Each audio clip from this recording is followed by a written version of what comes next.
إن الحمد لله نحمده ونستعينه ونستهديه ونعوذ بالله من شرور أنفسنا ومن سيئات أعمالنا من يهده الله فلا مضل له ومن يضلل فلا هادي له ونشهد أن لا إله إلا الله وحده لا شريك له ونشهد أن سيدنا حبيب ربنا محمدا صلى الله عليه وسلم عبده ورسوله الصلاة والسلام عليك يا سيدي يا حبيبي يا رسول الله خذ بأيدينا قلت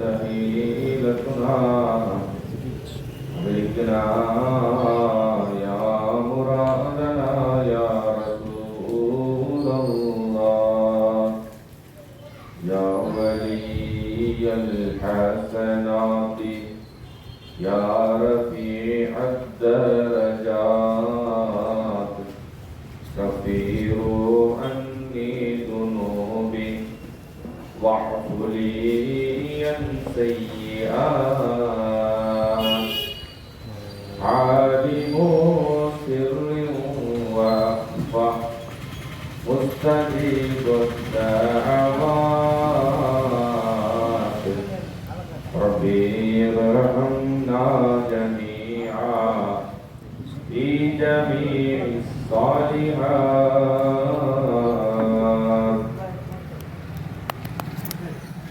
لا إله அவனது சாந்தியும் சமாதானமும் கண்மணி நாயகம் முஹம்மது ரசூலுல்லாஹி ஸல்லல்லாஹு அலைஹி வஸல்லம் தங்களின் மீதும் அன்னாரின் உத்தம சத்திய சஹாபத்துகள் தாபிஈன்கள் தபா தாபிஈன்கள் அக்தாபுகள் அவுலியாக்களின் மீதும் இந்த நல்ல நாளிலே அமர்ந்திருக்கக்கூடிய நம் அனைவர் மீதும் அந்த வல்ல நாயனின் வற்றா பெருங்கருணை என்றென்றும் நின்று நிலவட்டுமாக. அல்லாஹு தஆலா நாம் கடந்த காலங்களில் செய்த குற்றங்குறைகளை மன்னித்தருள்வானாக. வாழும் காலத்திலே நபி ஸல்லல்லாஹு அலைஹி வஸல்லம் அன்னாருடைய சுன்னத்துகளை அடியுற்றி வாழும் பாக்கியத்தை தந்தருள்வானாக. நாம் மரணிக்கும் தருவாயிலே உண்மை மூமினீன்களாக கலிமாவுடன் மரணிக்கும் பாக்கியத்தை தந்தருள்வானாக. கண்மணி நாயகம் முஹம்மது ரசூலுல்லாஹி ஸல்லல்லாஹு அலைஹி வஸல்லம் தங்களை கனவிலும் நனவிலும் மீண்டும் மீண்டும் கண்டுகளிக்கும் பாக்கியத்தை தந்தருள்வானாக. இங்கு பேசப்படக்கூடிய பேச்சுக்களை அல்லாஹ் கபூல் செய்து நம் வாழ்க்கையில் அமல் செய்யும் பாக்கியத்தை தந்தருள்வானாக. ஆமீன் ஆமீன் யா ரப்பல் ஆலமீன். பேரன்பிற்கினிய அல்லாஹ்வின் நல்லடியார்களே, சங்கைக்குரிய உலமா பெருமக்களே, மரியாதைக்குரிய நிர்வாக பெருமக்களே, இந்த அற்புதமான மீலாது நிகழ்வை தொடர்ந்து நடத்தக்கூடிய ட்ரஸ்டிகளே மற்றும் ஜமாத்தார்களே, ஆன்றோர்களே, சான்றோர்களே, அனைவருக்கும் என்னுடைய முதற்கண் சலாம். அஸ்ஸலாமு அலைக்கும் வரஹ்மத்துல்லாஹி வபரகாத்துஹு. அன்பிற்கினிய அல்லாஹ்வின் நல்லடியார்களே, இந்த அற்புதமான இந்த மஜ்லிஸிலே எனக்கு வழங்கப்பட்டிருக்கக்கூடிய தலைப்பு நவீன உலகிற்கு நாயகம் ஸல்லல்லாஹு அலைஹி வஸல்லம் கற்றுக் கொடுக்கக்கூடிய வழிகாட்டுதல்கள். பொதுவாக எந்த ஒரு மதத்தையும் தோற்றுவித்தவருடைய கொள்கை கோட்பாடுகள் சில காலங்களிலே முடிவிற்கு வந்துவிடும். காலாவிதி, பழமைவாதம் என்று ஏதேனும் ஒரு குறைபாடுகள் இருந்து கொண்டே இருக்கும் எந்த தலைவர்களாக இருந்தாலும். அல்லாஹு தஆலா எபெருமான் ஸல்லல்லாஹு அலைஹி வஸல்லம் அன்னவர்களை ஒரு மகத்தாய வேதத்தை கொடுத்து, இறுதி வேதத்தை கொடுத்ததினால் இனிமேல் அது இறுதி வரைக்கும் கடைசி காலம் ஆஹிரு ஜமான், கடைசி காலத்தை எட்டும் போதும் கூட அந்த மக்களுக்கு ஏற்றாற்போல் வாழ்க்கை வழிகாட்டுதல்களை இஸ்லாம் வழங்க வேண்டும் என்பதற்காக பல தெளிவான தலாயில்கள், பையினாத்துகளை உறுதியான முறையில் அல்லாஹ் தஆலா வழங்கியிருக்கிறான். இதற்கு முன்னால் அல்லாஹ் தான் சில நபிமார்களை அனுப்பினான். 1,00,000க்கும் அதிகமான நபிமார்கள் அனுப்பப்பட்டார்கள். அல்லாஹுவே அவர்களுக்கு வழங்கப்பட்ட வேதங்களை காலாவதியாக்கி விடுவான். அந்த சட்டங்கள் முடிவுக்கு வந்துவிடும், எக்ஸ்பிரி டேட் முடிஞ்சிடும். இன்றைக்கி ஒரு ப்ராடக்ட் வாங்குகிறோம், அந்த ப்ராடக்ட்டுக்கு பின்னாடி வந்து கண்டிப்பாக எக்ஸ்பிரி டேட் எதுவும் இல்லாமல் இருக்காது. கண்டிப்பாக 1 மந்த்து 2 மந்த்து 6 மந்த்து போட்டிருப்பாங்க. அதுக்கு மேலே அதை பயன்படுத்தினா ஆபத்து, அந்த மனித குலத்திற்கு எதிராக மாறிடும் அப்படின்னு நமக்கு தெரியும். மதங்களிலேயும் மார்க்கங்களிலேயும் நபிமார்கள் கொண்டு வந்த ஷரியத்திலும் கூட எக்ஸ்பிரி டேட் இருக்கிறது. மூசா அலைஹிஸ்ஸலாமுக்கு கொடுக்கப்பட்ட தோரா, அந்த தௌராத்திலே எக்ஸ்பிரி டேட் எது வரைக்கும் தான்? ஈசா அலைஹிஸ்ஸலாம் வரும் வரைக்கும் தான். ஈசா அலைஹிஸ்ஸலாம் வந்தோடனே எக்ஸ்பிரி டேட் முடிஞ்சு. அவர் காலாவதிக்கு பின்னால் இப்போ அப்டேட் யார்? ஈசா அலைஹிஸ்ஸலாம். ஈசா அலைஹிஸ்ஸலாமுக்கு கொடுக்கப்பட்ட அந்த இஞ்சில் வேதத்தினுடைய அந்த எக்ஸ்பிரி டேட் கிட்டத்தட்ட பெருமானார் ஸல்லல்லாஹு அலைஹி வஸல்லம் பிறக்கும் மீலாது வரும் வரைக்கும். மீலாதிற்கு பின்னால் பிஅஸத்துர் ரசூல், ரசூலுல்லாஹ் தன்னுடைய ரிசாலத்தை நபித்துவத்தை வெளிக்காட்டும் வரைக்கும். வெளிப்படுத்தி விட்டால் அந்த ஈசா அலைஹிஸ்ஸலாத்துடைய தீன் முற்றுப்பட்டு விடும். மதங்களுக்கும் மார்க்கங்களுக்கும் கூட காலாவதி என்று உண்டு. ஆனால் ஆகிரு ஜமான் வரைக்கும், கடைசி காலம் வரைக்கும் வரக்கூடிய அனைத்து சமூகத்திற்கும் பொதுவாக இஸ்லாம் அனுப்பப்பட்டிருப்பதால் எம்பெருமான் ஸல்லல்லாஹு அலைஹி வஸல்லம் சட்டத்திட்டங்கள் பழமைத்துவம் அப்படின்னு ஒன்று கிடையவே கிடையாது. ஆனால் இதில் என்ன வேடிக்கைன்னு சொன்னால், நம்மளை பார்த்து ஃபண்டமெண்டலிஸ்ட்னு சொல்லுவாங்க, பழமைவாதி. எப்போ பார்த்தாலும் பார்த்தீங்க எல்லாம் அந்த காலத்து கதை, புராண கதையில் ஒன்றும் ஃபாலோ பண்ணிக்கிட்டு இருக்கக்கூடிய கூட்டம் அப்படின்னு சொல்லிட்டு சில நபர்கள் நம்மளை ஃபண்டமெண்டலிஸ்ட்னு சொல்லுவாங்க. உண்மையில் இஸ்லாம் அற்புதமான மார்க்கத்திற்கு, அதாவது காலத்திற்கு தந்த அப்டேட்டான ரிலீஜியன், அப்டேட்டானது. எந்த அளவிற்கு ரசூல் ஸல்லல்லாஹு அலைஹி வஸல்லம் அவர்கள் தனக்கு முன்னால் வாழக்கூடிய சஹாபாக்களுக்கு மார்க்கத்திற்குண்டான வழியை காட்டினார்களோ, அவருடைய தூர நோக்கு சிந்தனை, உலகம் அழிவதற்கு கடைசி காலத்தில் சில கூட்டத்தார்கள் வருவார்கள். ரசூலுல்லாஹி ஸல்லல்லாஹு அலைஹி வஸல்லம் வார்த்தை பிரயோகம், யாத்தி அலன் நாசி ஜமான், மக்களிடத்திலே ஒரு காலம் வரும். யாத்தி அலன் நாசி ஜமான், மக்களிடையே ஒரு காலம் வரும், காலம் வரும், காலம் வரும் சொல்லி ஒரு பெரிய ஹதீஸுடைய நீண்ட பட்டியல் செல்கிறது. ஏன் இந்த வார்த்தையை ரசூலுல்லாஹ் சொல்லணும்? மக்கள்கிட்ட ஒரு காலம் வரும், மக்கள்கிட்ட ஒரு காலம் வரும், அடுத்த நூற்றாண்டு, அதுக்கு அடுத்த நூற்றாண்டு இப்படி வரும், அப்ப இது நடக்கும், அப்ப இப்படி நடக்க வேண்டும் என்ற வழிகாட்டுதல்களை ஏன் சொல்கிறார்கள்?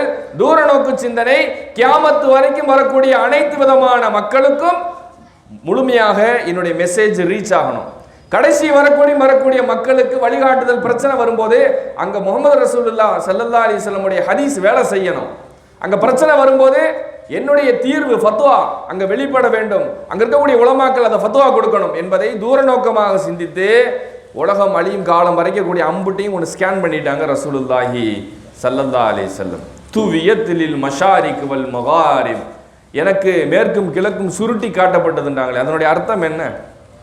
மேற்கும் கிழக்கும் எனக்கு சுருட்டி காட்டப்போது அண்ட சராசரி அந்த உலகத்தினுடைய சுருட்டி காமிச்சிட்டான். இதுதான் வாழ்க்கை, இத்தனை வருடம் இது நடக்க போது, இந்தந்த உம்மத்தில் உங்களுக்கு இத்தனை பிரச்சனை வரும். ஹனஃபி வருவாங்க, ஷாஃபி வருவாங்க, மாலிகி வருவாங்க, ஹம்பலி வருவாங்க, 72 கூட்டங்கள் வரும், தஜ்ஜால் வருவான், யாஜூஜ் மாஜூஜ் வருவான். எல்லாத்தையும் அல்லாஹ் தஆலா ஸ்கேன் போட்டு படத்தை போட்டு காமிச்சிட்டான், இதுதான் நடக்க போகுது. அப்போ ரசூலுல்லாஹி ஸல்லல்லாஹு அலைஹி வஸல்லம் அனைத்தையும் பார்த்து உணர்ந்து அதற்கு தீர்வு சொல்லுகிறார்கள். என்னென்ன வரும், அவர்களுக்கு என்ன பிரச்சனை வரும், அப்ப என்னுடைய சுன்னத்தில் எதை எடுக்கணும் என்பதற்காக யாதி அலன் நாசி ஜமான், யாதி அலன் நாசி ஜமான், மக்கள்கிட்ட இப்படி ஒரு காலம் வரும், இப்படி பிரச்சனை வரும், நீங்க அப்ப இப்படி நடந்துக்கணும். இந்த வழிகாட்டுதெல்லாம் யாருக்கு? சஹாபாக்களுக்கு அல்ல, நமக்கு. கடைசி நமக்குன்னே ஒரு தனி சாப்டரே ஹதீஸ்ல இருக்குது. கடைசி காலத்தில் வாழும் மக்கள், இவர்களுக்காக சொல்லப்பட்ட ஹதீஸ்கள் அப்படின்னு சொல்லிட்டு ஒரு பெரிய பட்டியலை நம்ம போடலாம். சுபஹானல்லாஹி ஜல்ல ஜலாலா. அல்லாஹ்வின் நல்லடியார்களே, எம்பெருமான் ஸல்லல்லாஹு அலைஹி வஸல்லம் நபீன உலகிற்கு காட்டிய வழிகாட்டுதல். எந்த விஷயத்துல ரசூலுல்லாஹ் வழிகாட்டல? அல்லாஹ் தஆலா எம்பெருமானாரை பற்றி சொல்லும் பொழுது வமா அர்ஸல்னாகா இல்லா காஃபத்தன் லின்னாஸ், மக்கள் அனைவருக்கும் நாம் உங்களை காஃபத்தன் பொதுவாக ஆக்கிறோம். லின்னாஸ் வார்த்தையை கவனிங்க. ஏதோ முஹம்மது ரசூலுல்லாஹி ஸல்லல்லாஹு அலைஹி வஸல்லம் அவர்கள் முசல்மான்களுக்கு மட்டும் அனுப்பப்பட்டவர்கள் அல்ல, அவர்கள் அனைவருக்கும் அனுப்பப்பட்டவர், அனைவருக்கும் உண்டான ரஹ்மத், பொதுவானவர்கள். லா இக்ராஹ ஃபித்தீன், இந்த தீனை நீங்க பலவந்தப்படுத்தி யார்ட்டையும் திணிக்கணும்னு அவசியம் இல்லை. இந்த மேடை போடுறதுடைய நோக்கம் இன்ஷா அல்லாஹ் அடுத்த தடவை வருஷம் நம்ம எல்லாம் வரும்பொழுது கண்டிப்பா ஒரு 100 பேர்த்தையாச்சும் மதம் மாற்றி இருக்கணும் அப்படின்னு ஏதாச்சும் ஒரு குறிக்கோள் இருக்குதா? கிடையாது. லா இக்ராஹ ஃபித்தீன், தீன்ல எந்த விதமான நிர்பந்தம் இல்லை. ஒரு டார்கெட்டை வச்சுட்டு செயல்படுற மூமெண்ட், ஏதாவது ஒரு ஐடியாலஜியில் இப்படி நம்ம இதெல்லாம் செய்யணும் அப்படின்ற அந்த மூமெண்ட் கிடையாது. லா இக்ராஹ ஃபித்தீன். இதெல்லாம் சிந்தித்து பார்த்து உணர்ந்து நம்முடைய நற்குணத்தை அடிப்படையாக கொண்டு மக்கள் முஸ்லிம்களாக மாறுவார்களே தவிர, முஸ்லிம்களுடைய இஸ்லாத்தினுடைய சிறப்பம்சத்தை பார்த்து ஈர்ப்புக்குண்டான மக்களாக வருவார்களே தவிர்த்து நம்மள்கிட்ட கேன்வாஷ்ன்றதோ பலவந்தப்படுத்துறதோ எந்ததும் கிடையாது. காசை செலவழித்து ஒருத்தவங்களை நம்ம கொண்டு வரதோ அப்படிலாம் இல்லை. மீலாது என்பது பெருமானாரின் சிறப்பை சொல்லக்கூடியது. அப்போ எதெல்லாம் சொல்லி பார்த்தாங்க. இவங்க காசை வச்சும் மார்க்கத்தை வளர்க்கல, ஆனால் கூட்டம் கூட்டிக்கிட்டே இருக்கு. த ஹையஸ்ட், உலகத்திலே அதிகமாக வளரக்கூடிய மார்க்கமாக இஸ்லாம் இருக்குது. இன்னைக்கு கூகுளே காமிச்சு கொடுக்குது. கூகுளுக்கே வருத்தமாக இருக்கும் இல்லையா? கூகுளே வருத்தப்படும், என்னது இது இஸ்லாம் இப்படி வளருது, இவ்வளோ வேகமாக வளரக்கூடிய குரோயிங் ரிலீஜியனாக இஸ்லாம் நமக்கு அல்லாஹ் தஆலா கொடுத்துருக்கான். எதை வச்சு? அடக்குமுறையை வச்சல்ல. அப்போ என்னென்னமோ சொல்லி பார்த்தாங்க, ஒன்றும் வரல. அப்போ வாளால் பரவச்சு போடு.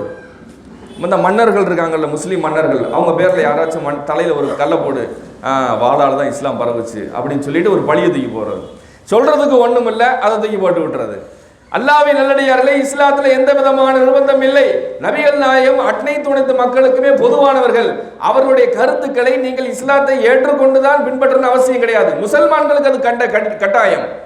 முசல்மான்கள் முஸ்லிம்கள் பெருமானாரை பின்பற்றித்தான் ஆக வேண்டும். ஆனால் அவர்கள் பொதுவானவர்கள், எல்லா மக்களுக்கும் பொதுவானவர்கள். அவருடைய வாழ்வியலை பிற சகோதர மக்களும் பின்பற்றினால் அதற்கு ரிசல்ட் கிடைக்கும்.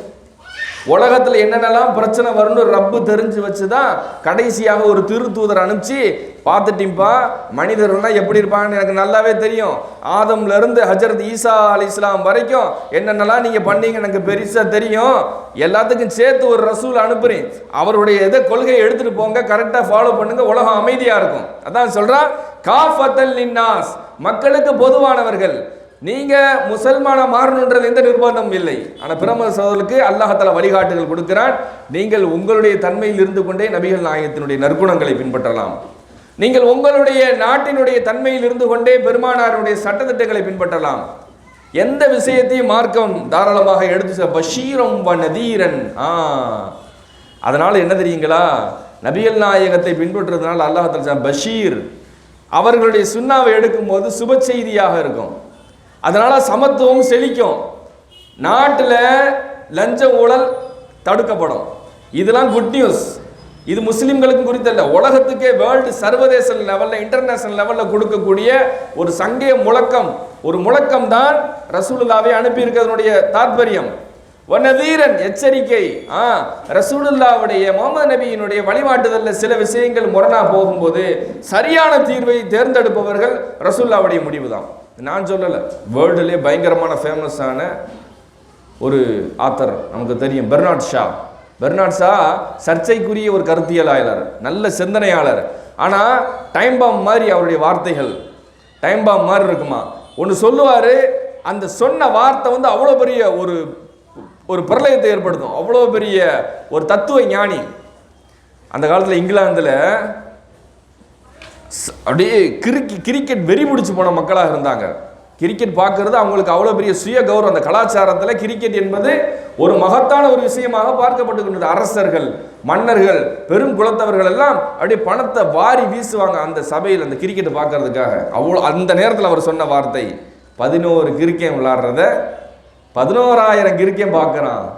எப்படி வார்த்தை இது சொன்ன பத்திரிகையில் எப்படி போகும், மன்னர்கள் என்ன நினைப்பாங்க, மத தலைவர்கள் எப்படி நினைப்பாங்க, பெரிய பெரிய லெஜெண்டரிலாம் இருப்பாங்க, அப்போ அவங்க எப்படி இருக்கும், குத்தி இருக்கும்.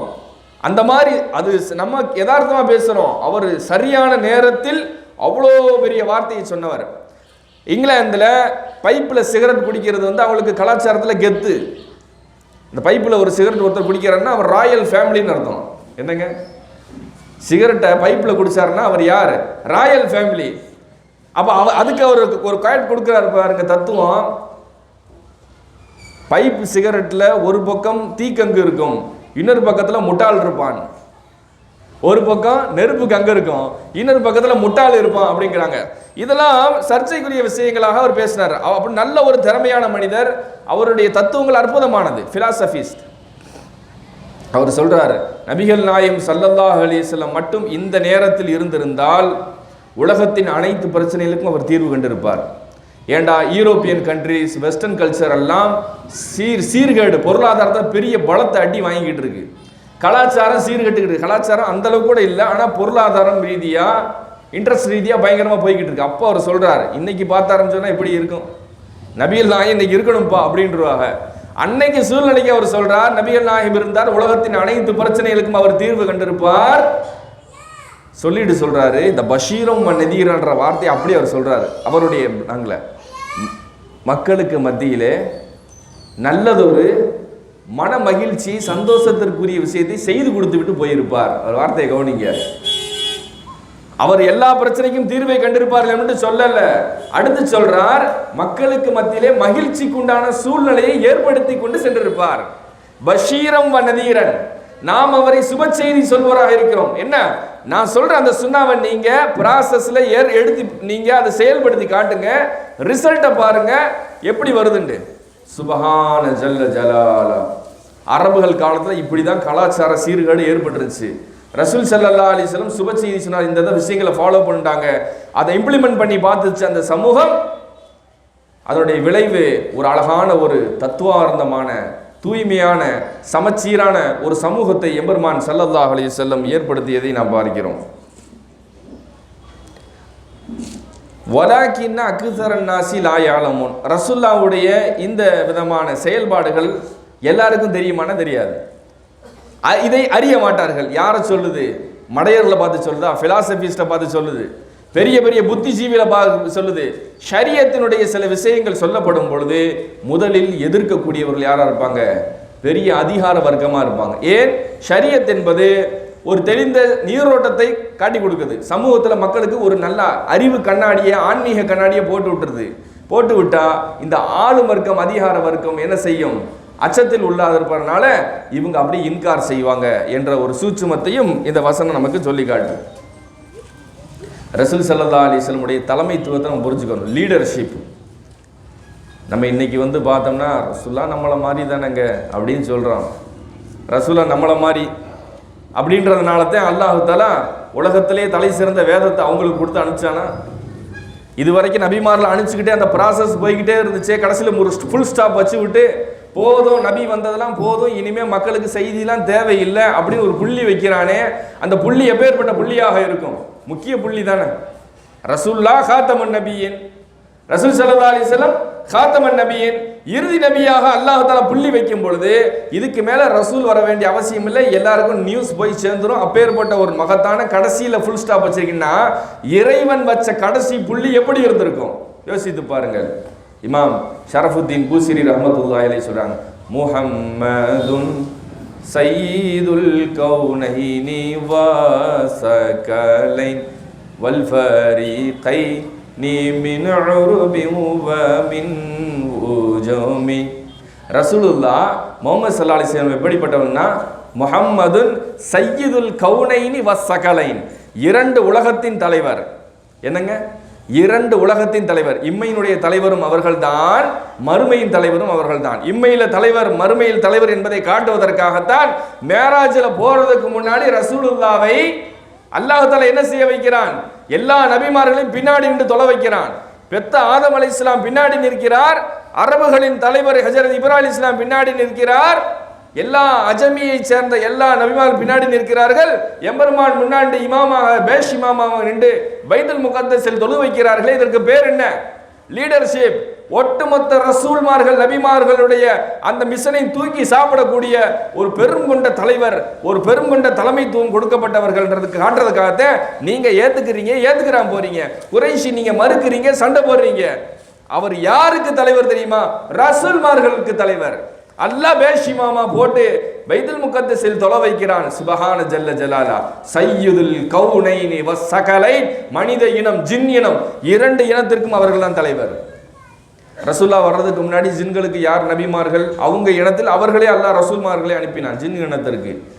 ரசூலுல்லா வந்ததற்கு பின்னால் அவங்களுக்கு நபிமார்கள் வர்றது ஸ்டாப் ஆயிடுச்சு. இப்போ நமக்கு நபிமார்கள் யாரும் வர்றதில்லை. காலங்காலமாக லட்சக்கணக்கான நபிமார் வந்துகிட்டு இருந்தவங்க ப்ராசஸ் நின்று போச்சு. ஜின்களுக்கு அவர்கள் இனத்திலே வந்து கொண்டிருந்த அந்த நபிமார்கள் நின்று போச்சு. சொல்லி அல்லாஹ் வச்சுதான் ரெண்டு இனத்திற்கும் இவர்கள் தான் ரசூல். சையதுல் கௌனைனி வ ஸகலைன், மனித ஜின் வர்க்கத்தின் இரண்டு இருக்கும். குர்ஆன் ஷரீஃப்ல அதைத்தான் சொல்லுது.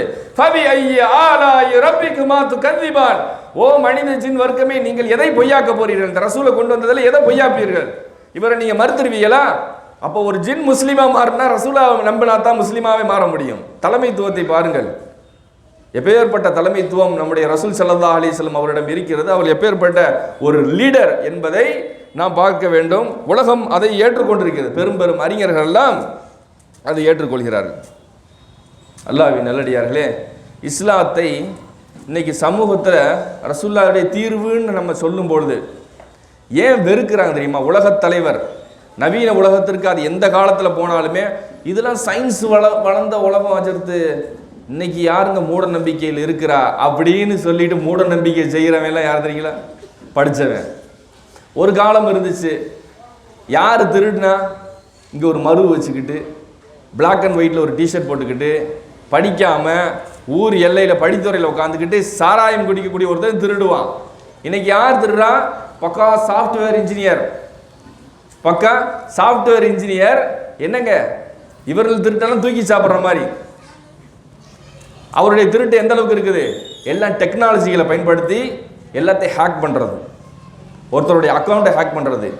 ஓடிடி வருது, ஓடிபி வருது, ஒன் டைம் பாஸ்வேர்டு, டக்குன்னு அதை மட்டும் நம்ம சொல்லிட்டோம்னா போதும், டோட்டல் ஹேங்கு. படித்தவர் அன்னைக்கு படிக்காதவன் பெரும்பாவியாக இருந்தான், குற்றவாளியாக இருந்தான், திருடுவனாக இருந்தான், விபச்சாரம் செய்வனாக இருந்தான். இன்னைக்கு படித்தவன் டெக்னாலஜியில் பயன்படுத்தி வரைக்கூடிய ஹோட்டல்களில் என்ன வைக்கிறான்? கேமரா, ரகசிய கேமரா வைக்கிறான். ரசூலுல்லாஹ் தீர்வு சொல்றாங்க பார்த்தீங்களா? ஏதாவது ஒரு பெண் தன் தாய் அல்லது தன் தாயுடன் பிறந்த சித்தியுடைய சாட்சியுடைய வீடுகளில் அல்லாமல் தன் உடையை கலட்டுவாள் என்று சொன்னால் அவள் தனக்கும் தன் ரஹ்மானுக்கும் மத்தியில் உண்டான திரையை கிழிக்கிறாள். யா சுப்ஹானல்லாஹ், எப்பேற்பட்ட வழிகாட்டுதல்! இதுனா பழமைவாதமா? இது ஃபண்டமெண்டலிஸ்டா? இன்னைக்கு இருக்கக்கூடிய ஹோட்டல் நடக்கக்கூடிய லாட்ஜுகளில் நடக்கக்கூடிய விஷயத்தை புட்டு வைக்கிறாங்க ரசூல்லா. உனக்கு ரகசிய கேமரா வைப்பன்றதை ரசூல்லா சொல்ல முடியாதா? சொன்னா இன்னைக்கு புரியாது. அதனால சொல்றாங்க பாருங்க, தன் தாயுடன் பிறந்த சகோதரி அல்லாத வீட்டிலே உடை மாற்றக்கூடியது. அப்ப ஃபால்ஸ்ல குளிக்கிறத பத்தி என்ன சொல்றது? பொதுவான எல்லாரும் குளிக்கக்கூடிய பொதுவான இடங்கள்ல ட்ரெஸ் மாற்றி குளிக்கக்கூடிய விஷயத்தை என்ன சொல்றது? எப்பேற்பட்ட ஒழுக்க சீர்கேடு ஏற்படும். அந்த பெண்களுடைய வாழ்க்கை என்னவாகும்? அல்லாஹ்வினுடைய ரஹ்மானுக்கும் தனக்கு மத்தியில் உண்டான பாதுகாப்பு திரையை கிழித்து விட்டால் அப்ப யார் உள்ள வருவா? இப்லீஸ் உள்ள வருமா? மானக்கேடுகள் வரும், சீர்கேடு வரும், தவறான பந்தங்கள் ஏற்படும்.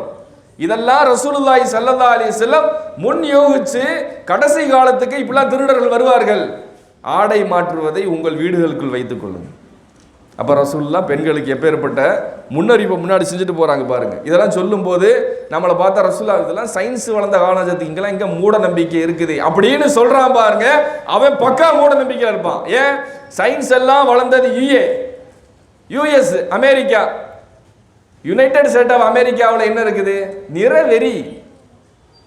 நிறவெறிக்காரன் செஞ்சதை இன்னைக்கு சயின்ஸ்ன்ற பேரில் வெள்ளை, அதாவது என்ன செய்யணும், பசுமை புரட்சி, வெண்மை புரட்சி அப்படின்னா என்ன தெரியுங்களா? வெள்ளையா இருக்கிறது ஃபுல்லாமே சுத்தமானது, நல்லதுன்னு நம்மளை நம்ப வச்சுட்டான். வெள்ளையா இருக்கிறது ஃபுல்லா நல்லது, அழகானது. வெள்ளைனா அழகு, வெள்ளைனா நிறம். ஏன் பால்ட் ஆயில் வெள்ளையா இருக்குது, குடிச்சிருவோமா? பால்ட் ஆயிலுக்கு வெள்ளையா இருக்குது, குடிச்சிருவோமா? பெனாயில் இருக்குது, அதை போடக்கூடிய அந்த பவுடர் இருக்குது, டாய்லெட்டை கழுவுறதுக்கு, வெள்ளையா இருக்குன்னு சாப்பிட்றோமா? இந்த வெள்ளையா இருக்கிறதெல்லாம் சிறந்ததுன்னு சொல்லிட்டு நம்மளுக்கு சயின்ஸ் ரீதியாக புதைச்சிட்டாங்க. இது யார் செஞ்ச மூட நம்பிக்கை? நீ வெள்ளை இனத்தில் பிறந்தவன் என்பதற்காக கருப்பா பிறந்த ஒருத்தவனை பார்த்து நீ என்ன செய்யற? கேவலமா பார்க்கிற. இதுக்கு பேர் என்னது? நாகரிகமா? இது மூட நம்பிக்கை.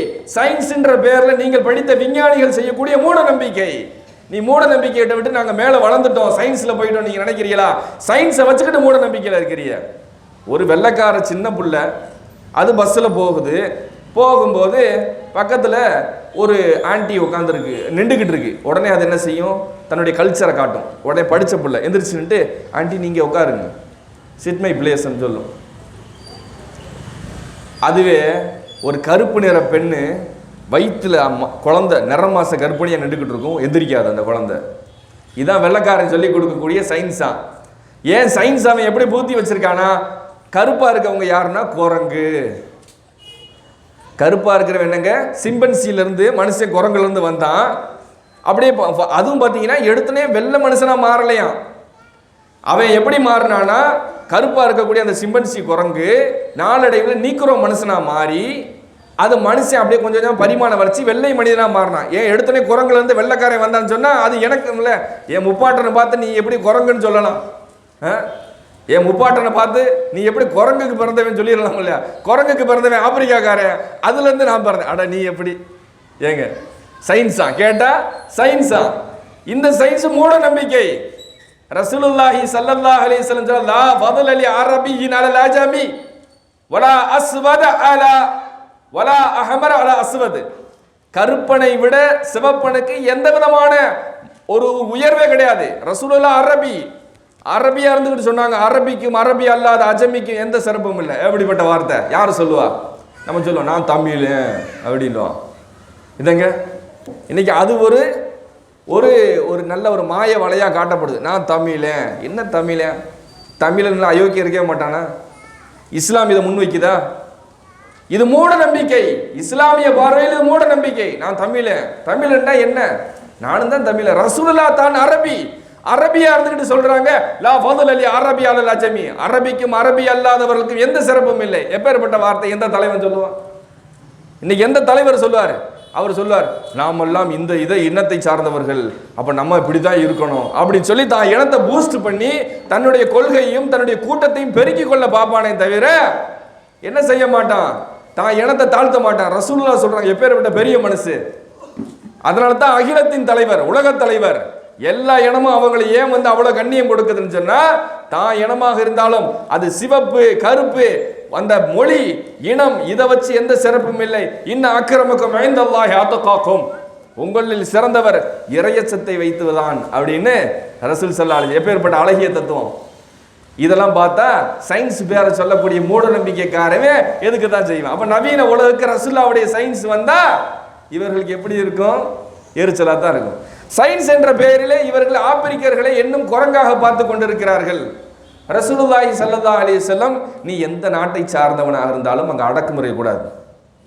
இப்போ ஒபாமா கூட கிராஸ் தான். அப்போ என்ன செய்கிறாங்க? அதுக்கு அவ்வளோ விமர்சனம். எப்படி கருப்பர் வரலாம்? கருப்பர் எப்படி வரலாம்? அப்போ தலைமைத்துவத்துக்கு அவங்க வைக்கக்கூடிய ரிசல்ட் என்னங்க? நிறம். இது இனம். இது மார்க்கத்திற்கு விரோதமானது என்பதை நாம் புரிந்து கொள்ள வேண்டும். இந்த ரசூலுல்லாஹ்வுடைய வழிகாட்டுதல் எடுக்காதனால இன்னைக்கு இஸ்ரேல் பாலஸ்தீன் பிரச்சனையை நம்ம பார்க்குறோம். அது என்ன பிரச்சனை? இனம். நான் இஸ்ரேல், அவன் பனி இஸ்மாயில். அட ரெண்டு பேரும் அண்ணன் தம்பி. ஒரு அத்தா, ரெண்டு புள்ள. அத்தா பேர் இப்ராஹிம், ரெண்டு பிள்ளைய பேர் இஸ்மாயில் இஸ்ஹாக்கு, ரெண்டு புள்ள. இந்த ரெண்டு புள்ள வளர்றாங்க. இதில் இஸ்ஹாக்குடைய பிள்ளைகள் ஒரு புள்ள கூட்டம் வருது. அது ஃபுல்லாக ஹைபர் பக்கமாக வருது, பாலஸ்தீன் பக்கம் வளருது. இஸ்மாயில்ன்ற பிள்ளைக்கு அரபு தேசம் ஃபுல்லாக வளருது. மக்கா, மதீனா, யமன், ஷாம், யமனில் எல்லா இடத்துலையும் வளர்றாங்க.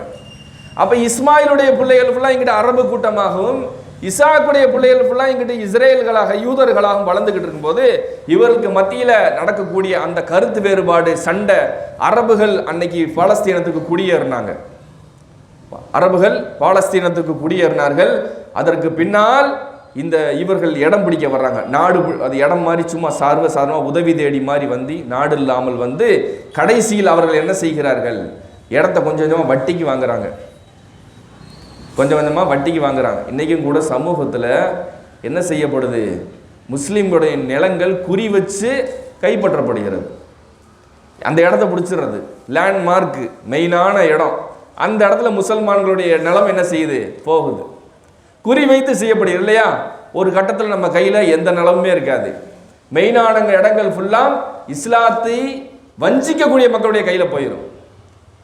எதற்காக சொல்கிறேன் என்று சொன்னால், பாலஸ்தீனம் நம் கையை விட்டு போனதனுடைய விளைவு என்ன? திட்டமிட்டு உள்ள வந்திருக்காங்க.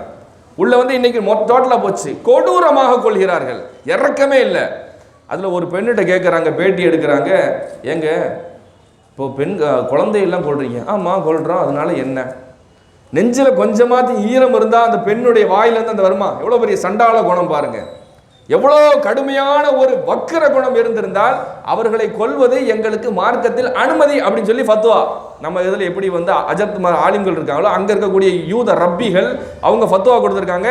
இவர்கள்லாம் அழிக்கப்பட வேண்டியவர்கள், தேவனுக்கு எதிரான பிசாசுகள், பிசாசின் பிள்ளைகள்னு சொல்லி திருச்சி விட்டனே கொல்றது ஜாயிஸ்ன்னு ஃபத்வா கிடச்சிருச்சு, கொல்ல ஆரம்பிச்சிட்டாங்க. அப்போ மார்க்க ரீதியாக மாற்றி விட்டுறது, கொல்றதுக்கு ஒன்று தலை எடுத்தா இவ்வளோ நன்மை, இப்படி மாற்றி விட்டோம்னா பிரச்சனையே இல்லையே, இறக்கமே இருக்க தேவையாது. அல்லாஹ்வினால் இப்படியா மார்க்கம் சொல்லி கொடுக்குது. ரசூல் ஸல்லல்லாஹு அலைஹி வஸல்லம் அமர்ந்திருக்கிறார்கள். ஒரு யூதருடைய ஜனாசா போகிறது. போகும்போது ரசூல் எந்திரிச்சு நின்ட்டாங்க.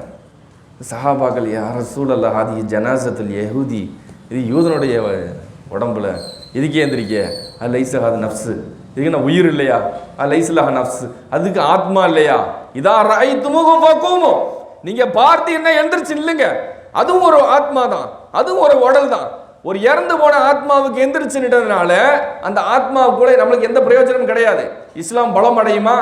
அந்த ஜனாசா இஸ்லாத்தை ஏத்துக்கிற போதா ஏதாச்சும் ஒரு பெனிஃபிட் இருக்குதா? ஒன்றும் இல்லை. ஆனால் எந்திரிச்சுக்கிறான், ஆத்மாவை மதிக்கிறது, அது மௌதா போனா கூட அந்த உடம்பை மதிக்கணும் கற்றுக் கொடுத்துருக்கு நம்முடைய மார்க்கம். இப்படிதான் மக்கள் கொடுக்கு. ஆனால் வாழக்கூடிய குழந்தைகளை கொடூரமாக கொள்றது இன வெறி. இந்த இனவெறியை ரசூல் ஸல்லல்லாஹு அலைஹி வஸல்லம் அளிக்கிறார்கள். அல்லாஹ்வின் நல்லடியார்களே, எளிமையாக சொல்லப்பட்ட எத்தனையோ ஹதீஸ்கள் இன்னைக்கு புறக்கணிக்கப்படுவது சர்வதேச லெவலில் பிரச்சனை. சர்வதேச ஒட்டுமொத்த உலகமே ரசூலுல்லாஹ்வுடைய கருத்துக்களை ஏற்றுக்கொண்டாச்சுன்னா இனம் பாகுபாடு பார்க்காதீங்க. யார் திறமையான இருக்காங்க, யார் தகுதியா இருக்காங்க அப்படி பாருங்க. மதீனாவில் ரசூல்லா வந்தாங்க. ரசூல்லா எந்த ஏரியாவை சேர்ந்தவங்க? மதீனாக்காரவங்களா? மக்காவை சேர்ந்தவங்க தான். அழகு பார்க்கலையா? மதீனா வாசிகள் என்ன சொன்னாங்க? தலைவரை தூக்கி மாத்தினாங்களா இல்லையா? நீங்க வெளியூருக்காரர் அப்படியே சொன்னாங்க. அசலூர்காரர் தான் பார்க்கணும். இப்படி கிடையாது. மதீனாவை சார்ந்த எத்தனையோ பெரும் தலைவர் இருந்தாலும் ரசூலுல்லாவை தலைமைத்துவத்தை கொடுத்து பேஷிமாமாக்கி தலைவராக அழகு பார்த்தார்கள். தன்னுடைய அரசருக்கு விட மேலாக மரியாதை கொடுத்தார்கள். மக்காவாசிகள் சொன்னாங்களா? மக்காவாசி இவர்கள் நம்ம வெளியூர்காரர்களுக்கு நம்ம எப்படி இந்த அதிகாரம் கொடுக்கலாம்னு சொன்னாங்களா? திறமை இருக்குதான் தான் பார்க்கணும். இந்த அசலூர்கார வெளியூர்காரல திறமை இருக்கிறதா, சமூகத்தின் மீது நல்ல அக்கறை இருக்கிறதா, இந்த மனித மாண்பு இருந்தால் போதுமானது. இனவெறி நம்மை விட்டு நீங்கிவிடும். அல்லாஹ்வின் நல்லடியார். அப்ப இந்த குவாட்ஸ் இதெல்லாம் சர்வ சாதாரணமாக உலகம் கடந்து போய் கொண்டே இருக்கிறது. இதனுடைய விளைவு என்னன்னு சொன்னா இவர்கள் பெரிய அழிவை சந்திப்பார்கள், பெரிய அழிவை சந்திப்பார்கள். இஸ்ரேல் ஏற்கனவே பல அடிகள் வாங்கி இருக்குது. அரபு நாடுகள்கிட்டயே நாடு பத்தி எரியும் பொழுது உதவி கட்டுச்சு. அந்த நன்றியெல்லாம் மறந்து விட்டு மறுபடியும் முஸ்லிம்களுடைய இன அழிப்பு வேலையை அது தொடங்கி கொண்டு தான் இருக்கிறது. அதனுடைய விளைவை அல்லாஹ் தஆலா கடைசி காலத்தில் மொத்தமாக தீட்டுவான்னு ஹதீஸில் நிறைய வந்திருக்கு. அதே மாதிரி மதவெறி. சக மனிதனை மனிதனாக பார்க்கணும், சக மனிதனை மனுஷனாக பார்க்கணும். நாம் வாழக்கூடிய இந்த இந்தியாவிலே ரசூல் ஸல்லல்லாஹு அலைஹி வஸல்லம் இந்த காலகட்டத்தில் எந்த காலத்துலையுமே என்ன செய்கிறாங்க? ஒரு மனிதனை பார்க்கும்போது சமத்துவத்தோட பார்க்கணும் கற்றுக் கொடுத்துருக்காங்க நமக்கு. ஒரு வெளிநாட்டில் ஒரு சம்பவம் நடக்குது. அவர் பிற மத சகோதரர், அரபு நாட்டில் எமிரேட்ஸில் இருக்கிறாரு. அவருக்கு வயிற்று வலி துடிக்கிறார், வயிறு வலி தாங்க முடியல, துடிக்கிறார். அவர் பக்கத்தில் அவர் ஊருக்காரரு, அவர் ஏரியாக்காரரு, அவரை சார்ந்தவர் இருக்கிறாரு, கண்டுக்கிறவே மாட்டாரு. அவர் ஏரியாக்காரர், அவரை கண்டுக்கிறவே இல்லை. இவர் துடிக்கிறார். பக்கத்து ரூமில் இருக்கக்கூடிய 2 முசல்மான் ஓடி என்னாச்சு அப்படின்னா, வயிற்று வலி தாங்க முடியல, என்னன்னு தெரியல அப்படின்னு. உடனே என்ன செஞ்சுட்டாங்க, வான்னு சொல்லி போட்டு வண்டியை எடுத்து அவரை கூட்டு போய்கிட்டு இருக்காங்க. ஆம்புலன்ஸில் ஏற்றுறாங்க. ஏற்றும் போது அதில் ஏற்றிட்டு போகிற ஒருத்தர் இங்கிட்டு பிடிச்சிருக்காரு, இன்னொருத்தர் பாய் இங்கிட்டு பிடிச்சிருக்காரு. இதில் தள்ளிக்கிட்டே போகிறாங்க. அதில் ஒருத்தர் அச்சுன்னு தும்முறாரு, அல்ஹம்துலில்லாஹ்னு சொல்கிறாரு. இங்கிட்டு ஒருத்தர் இரஹமக்குமுல்லான்னு சொல்லிட்டாரு. இவ்வளோ தான் நடந்துச்சு, வேறு ஒன்றும் பெருசாக இல்லை. அவரை கொண்டு போய் சேர்த்துட்டாங்க, ட்ரீட்மெண்ட் பண்ணாங்க. வயிற்றில் கொஞ்சம் ஃபுட் பாய்சன் ஆகிருக்குன்னு சொல்லிட்டு ட்ரீட்மெண்ட் முடிஞ்சு வந்துட்டார். அவர் நல்லா ஆனதுக்கு பின்னாடி இந்த வேறு 2 பாயையும் கூட்டு வச்சு கேட்குறாங்க, எனக்கு இந்த ஹெல்ப் பண்ணதெல்லாம் இருக்கட்டும், அது ரொம்ப நன்றி. நீங்கள் தள்ளிட்டு போகும்போது தும்மும்போது என்னமோ ஒன்று சொன்னீங்க, பதில் இருக்கவர் என்னமோ ஒன்றுன்னு சொன்னாரே, அது என்ன அப்படின்னு கேட்குறாரு. ஏண்டா அவருக்கு என்னமோ ஒன்று தட்டி இருக்குது. நம்மளுக்கு இதனுடைய ரகசியங்கள் புரியலை. இல்லை, ரசூல்லா தும்முனா அல்ஹம்துலில்லாஹ் சொல்ல சொன்னாங்க, யாரையாச்சும் வந்தால் சலாம் சொல்ல சொன்னாங்க.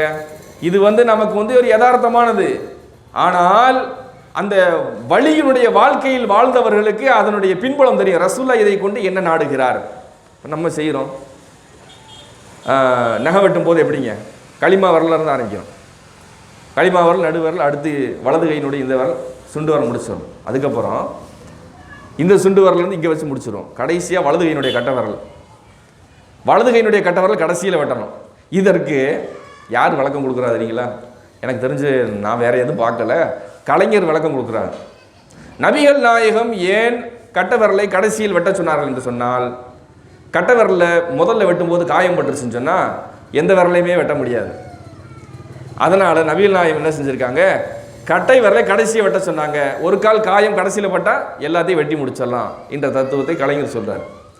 எப்படி அவர்கள் நபிகளாருடைய அந்த சூட்சுமத்தை உள்வாங்கிறாங்க பாருங்க, புரியுதுங்களா? அப்போ அல்ஹம்துலில்லாஹ் சொல்கிறாரு, தும்முறாரு, பதிலுக்கு அவர் என்னென்னமோ சொன்னு சொல்கிறாரு. இதில் என்னமோ இருக்குன்றத அவர் புரிஞ்சுக்கிட்டாரு. கேட்குறாங்க, என்ன ஆச்சு, என்ன செஞ்சீங்கன்றப்ப எங்கள் ரசூல் ஸல்லல்லாஹு அலைஹி வஸல்லம் தும்முனால் அல்ஹம்துலில்லாஹ் எல்லா புகழும் இறைவனுக்கேன்னு சொல்ல சொன்னாங்க. யாராவது ஒருவர் தும்மினால், ஒரு முஸ்லீம் இன்னொரு முஸ்லீமுக்கு செய்ய வேண்டிய கடமைகள் என்ன? 5 கடமைகள் இருக்கு, நம்மளாம் தெரிஞ்சிருக்கணும் இல்லையா? அதில் ஒன்று என்ன தெரியுங்களா? தும்மினால் பதில் சொல்லுவது. எங்க தும்முனா பதில் சொல்றது ஒரு முஸ்லீமுக்கு கடமைங்க. எப்படி 5 நேரம் தொழுகிறோமோ கடமையோ, ஜக்காத்து கொடுக்குறோமோ கடமையோ, இது நம்மளுடைய கடமை. ஒரு முஸ்லீமுக்கு செய்யற கடமை விருந்தளித்தால் பதிலளிப்பது, விருந்தளித்தால் பதிலளிப்பது, தும்மினால் பதில் சொல்வது, சலாத்திற்கு பதில் சொல்வது, நோய்வாய்ப்பட்டால் நலம் விசாரிப்பது, ஜனாசாவில் கலந்து கொள்வது. 5 கடமையை சொன்னாங்கல்ல, இது எவ்வளவு பெரிய தத்துவம் இருக்குங்களா? உலகத்தில் இருக்கக்கூடிய எல்லா விதமான ஒடுக்குமுறையில 5 வார்த்தை அடக்கிட்டாங்க ரசூலுல்லாஹி ஸல்லல்லாஹு அலைஹி வஸல்லம். உலகத்தில் கூட அம்புட்டு ஒடுக்குமுறையும் 5 வாரத்தில் அடக்கிட்டாங்க. சர்வ சாதாரண முசல்மான்களுக்கு மத்தியில் இருக்கக்கூடியது. ஒரு மனிதர் தும்முனா அல்ஹம்துலில்லாஹ் சொல்லணும். அதில் சயின்ஸ் ரீதியாக காரணங்கள் இருக்குது, நீங்கள் கேள்விப்பட்டிருப்பீங்க. அது எவ்வளோ உடல் ஆரோக்கியமாகுது. அப்போ அல்லாஹ்வை நம்ம புகழ்கிறோம், அது ஒரு தனி சாப்டர். அவர் பதிலுக்கு யர்ஹமுக்குமுல்லான்னு சொல்லணும். பக்கத்தில் இருக்கவர் யாராச்சும், நீ தானே தும்முன, போ அல்ஹம்துலில்லாஹ் சொல்லிட்டு போ, அப்படிலாம் போகக்கூடாது. ஒரு முஸ்லீம் அப்படிலாம் கடந்து போயிட முடியாது. அவர் தும்மினால் அவர் பாட்டு தும்முறாரு, நான் பிரச்சனை இல்லை, தும்பிட்டு அல்லாஹ் புகழ்ந்துட்டார் அல்ஹம்துலில்லாஹ் அப்படின்னு சொல்லிட்டா யர்ஹமுக்குமுல்லாஹ் பதில் சொல்லணும். ஏன் ரசூலுல்லாஹ் சொல்றாங்க, அதுக்கு ஷர்த்தும் வைக்கிறாங்க. ஒரு மனிதர் ஒரு தடவை தும்மினால் பதில் சொல்லலாம், 2வது தடவை தும்மினா யர்ஹமுக்குமுல்லாஹ் அவர் அல்ஹம்துலில்லாஹ் சொல்லலாம், 3வது தடவை தும்மினால் சொல்லலாம், அதற்கு மேல் போயினால் அது நோயின்றாங்க. அப்போ தும்மல் ஆரம்பத்தில் வந்தால் ரஹமத்து, 3 தடவை தும்மிட்டானா யதார்த்தமாக ரஹமத்தான தும்மல். அதுக்கு மேலே பிடிச்சினா சளி பிடிச்சிருக்கு, உடம்புல ஏதோ ஃபால்ட் இருக்குது, நுரையீரலில் என்னமோ நீர் கோர்த்துருக்கு, ஏதோ ஒன்று அர்த்தம் அப்படின்னு அர்த்தம் இல்லையா? அப்போ என்ன கற்றுக் கொடுக்குறாங்க, ஒருத்தவனுடைய நுரையீரல் பாதிப்புகிறன்றதை நம்மளுக்கு அதை காட்டி கொடுத்தோம். அல்ஹம்துலில்லாஹ் அச்சுன்னு தும்மிக்கிட்டே இருக்காரு, தும்மலை வச்சு கவனிக்கணும். அவனுக்கு ஏதாச்சும் உடம்பு முடியலையா, அவன் தும்னா டாக்டரை காட்ட சொல்லணும், அட்வைஸ் பண்ணணும். இல்லை ஒரு கால் ஏழையாக இருக்கானா என்னன்னு விசாரிக்கணும். அந்த நோயினுடைய ஆரம்ப கட்டம், இந்த வருமுன் காப்பதுன்னு இருக்கு பார்த்தீங்களா, இது சக மனுஷனுக்கு மத்தியில் சர்வ சாதாரணமாக இருக்கணுன்றதை கற்றுக் கொடுக்குது நம்ம மார்க்கம். அவன் தும்மும் போது அல்ஹம்துலில்லாஹ் சொல்றாரு, 3 தடவை வரைக்கும் நம்ம சொல்லலாம், 4வது தடவை சொல்ல தேவையில்லை. அவர் அல்ஹம்துலில்லாஹ் சொன்னா கூட நம்ம சொல்ல தேவையில்லை. அப்போ என்ன அர்த்தம், அவனுக்கு ஒரு கால் நோய்வாய்ப்பட்டுச்சு சொன்னா கவனம் செலுத்து. அதுதான் அடுத்த வார்த்தையில் ரசூலுல்லாஹ் சொல்றாங்க, நோய்வாய்ப்பட்டால் நலம் விசாரிப்பது, ஜனாசாவில் கலந்து கொள்வது. அனாதை பணமாக எந்த முஸ்லீமுடைய பிரேதம் வெளியே கடந்து நம்ம பார்த்துருக்கோம்? பார்த்துருக்கோம்ல. இன்னைக்கு சமூகத்தை குஜராத்தில் பார்க்குறோமா இல்லையா? குஜராத்தில் பார்க்குறோம், என்னங்க கவர்மெண்ட் ஹாஸ்பிட்டலில் மௌத்தா போன மனைவியை தூக்க முடியாமல் 4 பேர் சேர்ந்து தூக்குனா சிரமன்றக்காக கட்டின கணவன் என்ன செஞ்சிருக்கான், அந்த மனைவியை தூக்கிட்டு போகிறது சிரமன்றக்காக இடுப்பை ஒடிச்சிருக்கான். அந்த மையத்தை எவ்வளோ வலிச்சிருக்கான் அவனுக்கு, அந்த இடுப்பை ஒடிச்சு அந்த மையத்தை ஒரு இதாக கட்டி தோளில் ஓட்டு தூக்கிட்டு போயிருக்கான். எவ்வளோ வலி, எவ்வளோ கஷ்டம், அவன் மனசில் எவ்வளோ ரணமாக இருந்திருக்கும். நபிகள் நாயகம் தான் மருந்து, நபிகள் நாயகம் தான் ஜனாசாவை ஆதரிப்பது. அந்த ஹதீஸினுடைய சுன்னா எப்போ வெளிப்பட்டுச்சு? குவாரண்டைன் டயத்தில் வெளிப்பட்டுச்சு. அட போயிட்டு போதுற என்ன நோயின்றது, அல்லாவை தாண்டி என்ன நோய் இருக்குது? ஜனாசாவை நம்பிக்கையோட தூக்கணும் இல்லையா? ரசூலுல்லாஹ்வுடைய ஹதீஸ் சமூகத்தில் இதை பார்க்கும்போது அந்த மனசு எவ்வளோ வலிச்சவங்க இருப்பாங்க பாருங்க. ரசூலுல்லாஹ் அப்படியே அருளாக பார்ப்பாங்க. எப்பேற்பட்ட தலைவர் சுபஹானல்லாஹ், நபிகள் நாயகம். ரசூலுல்லாஹ்ட்ட போய் இந்த செய்திகளை நம்ம சேர்க்கணும். அல்லாஹ்வின் நல்லடியார்களே, அப்ப இந்த மதவெறி இன வெறிகள், ஒரு சகோதரனை நம்ம அவன் நோய் நொடிகள், அவனுடைய ஜனாசா, அவனுடைய விருந்துக்கு பதிலளிக்கணும். உங்க கர்வத்தை காட்டக்கூடாது. உங்களுடைய கர்வத்தை காட்டிக்கிட்டு அவன் வீட்டுக்கு யார் போறது அப்படின்னு காட்டக்கூடாது. அப்ப சொந்தக்காரர்களுக்கு அப்பப்போ ஏதாச்சும் நல்ல விஷயங்கள் நடக்கும், நீங்க பதில் அளிச்சுதான் ஆகணும். அப்பதான் உண்மையான முஸ்லீம். நான் 5 கடமையை செஞ்சுட்டீங்கல்ல, முஸ்லீமுக்கு செய்ய வேண்டிய 5 கடமையும் இருக்குது. நான் 5 கடமையை செஞ்சுட்டு சொர்க்கத்துக்கு போயிருவேன்னு சொன்னா, அப்ப முஸ்லீமுக்கு செய்ய வேண்டிய அந்த 5 கடமையை ஏன் சேர்க்கணும்? ரசூலுல்லாஹ் சேர்க்காம போக முடியாது. தாய்க்கு செய்ய வேண்டிய கடமையை ஒருத்தர் விட்டு போட்டு சொந்தக்காரர்களுக்கு செய்ய வேண்டிய கடமையை விட்டுப்பட்டு அவர் என்ன செய்கிறார்? மேலோட்டமாக காட்டிக்கிறார். உம்ரா போயிட்டேன், ஹஜ்ஜுக்கு போயிட்டேன், நானும் அல்ஹாஜு அப்படின்னு சொல்லி காமிச்சுக்கிட்டு பாவலா பண்ணா இது நம்முடைய விஷயத்தில் என்ன செய்யும்? வேலை நடக்கும். ஆனால் அல்லாஹ்விடம் போகும்போது பிடிச்சிருவான். உறவுகள் விஷயத்தில் நீ விட்ட குறைகள் என்ன? அல்லாஹ் தஆலா ஹதீஸை குதுசில சொல்லி காட்டுகிறான். ரஹம் ரஹம் என்று சொல்லக்கூடிய உறவுகளை பார்த்து அல்லாஹ் சொல்றானா, அசிலு மன் வசலக, உன்னை எவர் வசல்து மன் வசலக வசலக்கி, உன்னை யார் இணைத்துக் கொள்கிறாரோ அவரை நானும் இணைத்துக் கொள்வேன். உன்னை விட்டவனை கத்தாத்து மன் கத்தாக்கி, உன்னை துண்டிப்பவரை நானும் துண்டித்து விடுவேன். அல்லாஹ் ஒருத்தனை வெட்டி தூக்கி எறிஞ்சானா எப்படி இருக்கும்? கபோதியாக அலைய வேண்டும். வழிகாட்டுதல் இருக்காது. எங்கேயும் போனால் வேலை நடக்காது. எதுக்குமே அடங்காது. பிரச்சனைகள் கேள்விப்படுறோமா இல்லையா? அல்லாஹ் வெட்டி இருக்கான்னு அர்த்தம். என்னங்க? அல்லாஹ் சொன்னான்ல, ரஹ்ம உறவே உன்னை எவனால் துண்டித்தால் நான் துண்டிப்பேன்னு சொல்றான்ல. என்ன அர்த்தம்? எங்க போனாலும் வேலை நடக்காது, எது போனாலும் சக்சஸ் ஆகாது. துண்டிக்கு சென்று வேலை வேண்டுபட்டே போய்க்கும், அலைஞ்சிக்கிட்டே இருப்பாங்க, லாஸ் ஆகிக்கிட்டே இருக்கும், பிஸ்னஸ் லாஸ் ஆகிக்கிட்டே இருக்கும். எங்கிட்டுறா இந்த ஓட்டை விழுந்துச்சு, எங்கேருந்து தண்ணி வடியுதுன்னு தெரியவே தெரியாது. அல்லாஹ் கட் பண்ணியிருக்கான்னு அர்த்தம். கேபிள கனெக்ஷனை கட் பண்ணது யார்? அல்லாஹ் கட் பண்ணியிருக்கான். அல்லாஹ் பாதுகாப்பானாக, அல்லாஹ் பாதுகாப்பானாக. அல்லாஹ்வின் நல்லடியார்களே, அப்போ நம்ம உறவுகளை பேணுவதற்கு மத்தியிலே முஸ்லீம்களுக்கும் இதில் வந்து பங்கு இருக்கிறது.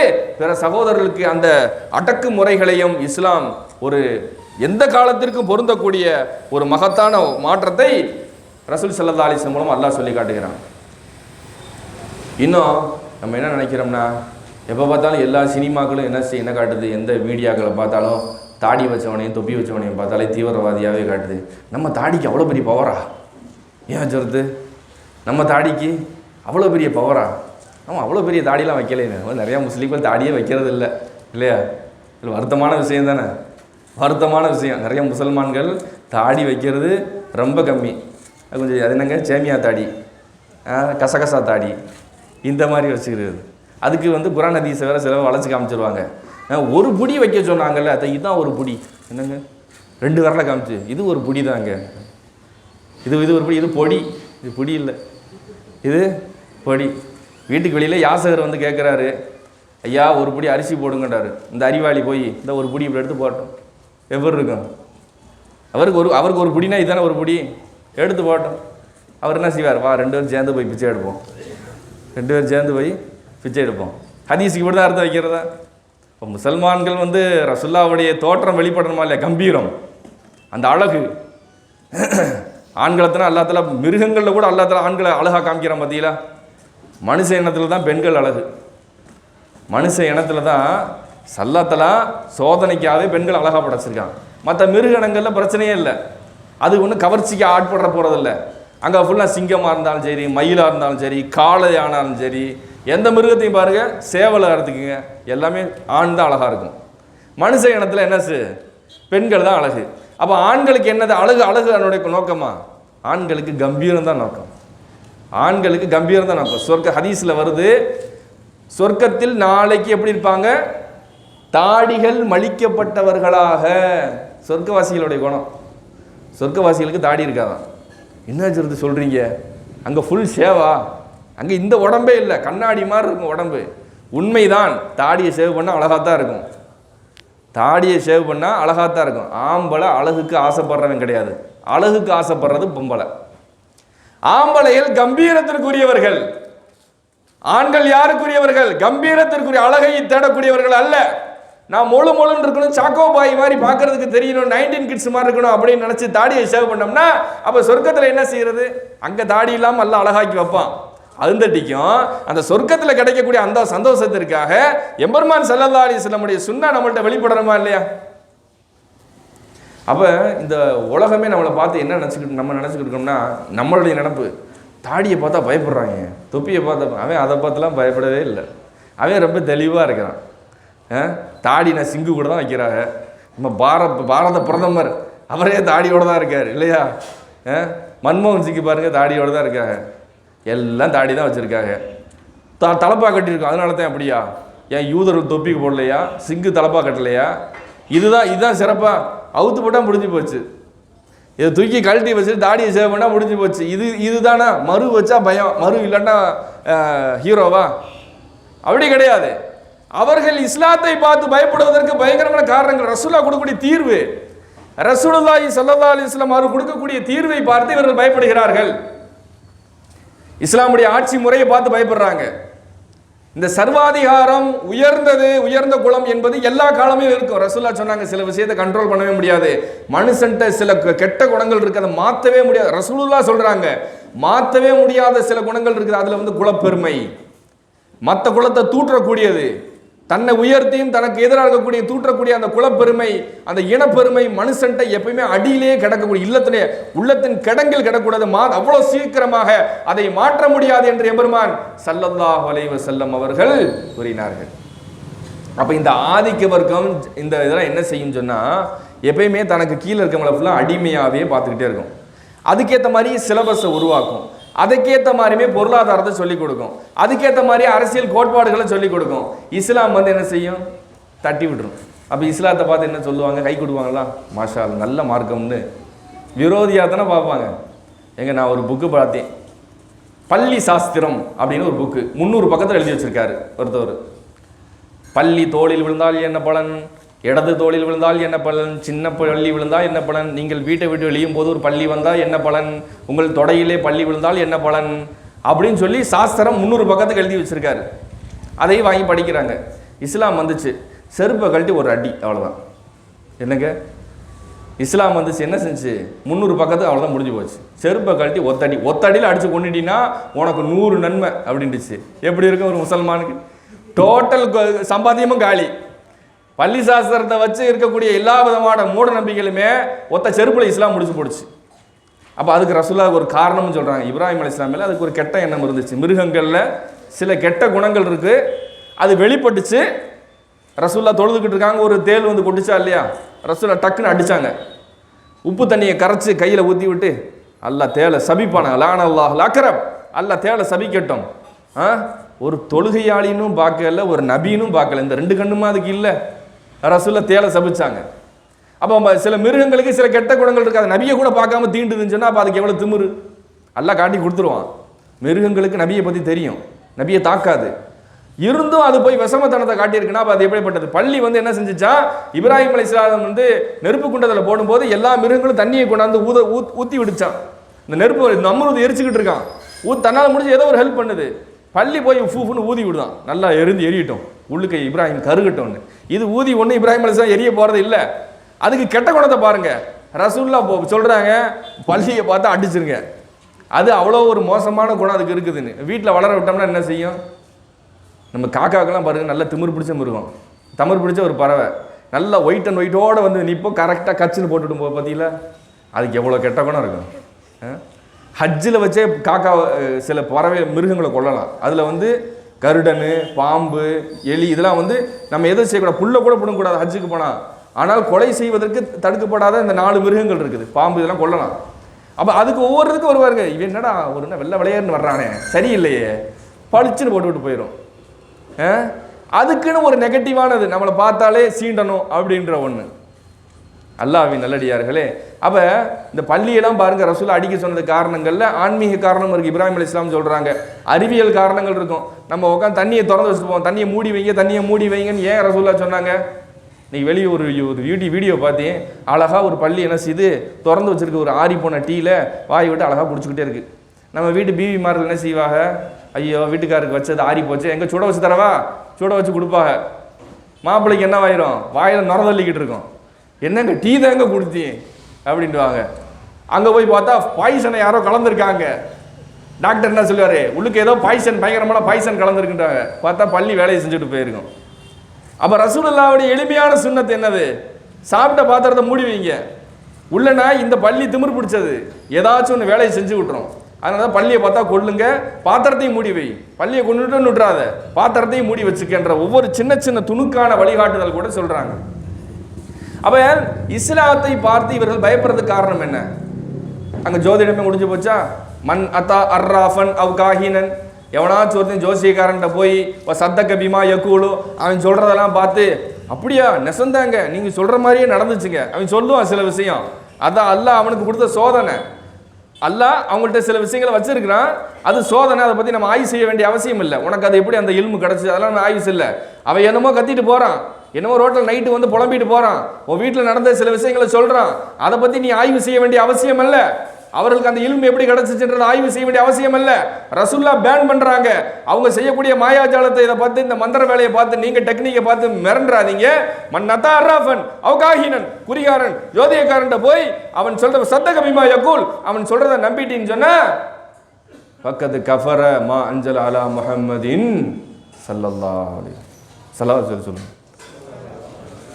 எவர் ஒருவர் அவன் சொல்றதை உண்மை நம்பிட்டானோ அவன் காஃபிரா போயிட்டாங்கிறான். யா சுபஹான, அல்லாஹ் நம்ம ஈமான பாதுகாப்பானாக. அல்லாஹ்வின் நல்லடியார்களே, அப்போ பாருங்க, அவன் பொழப்பே கெட்டு போச்சா.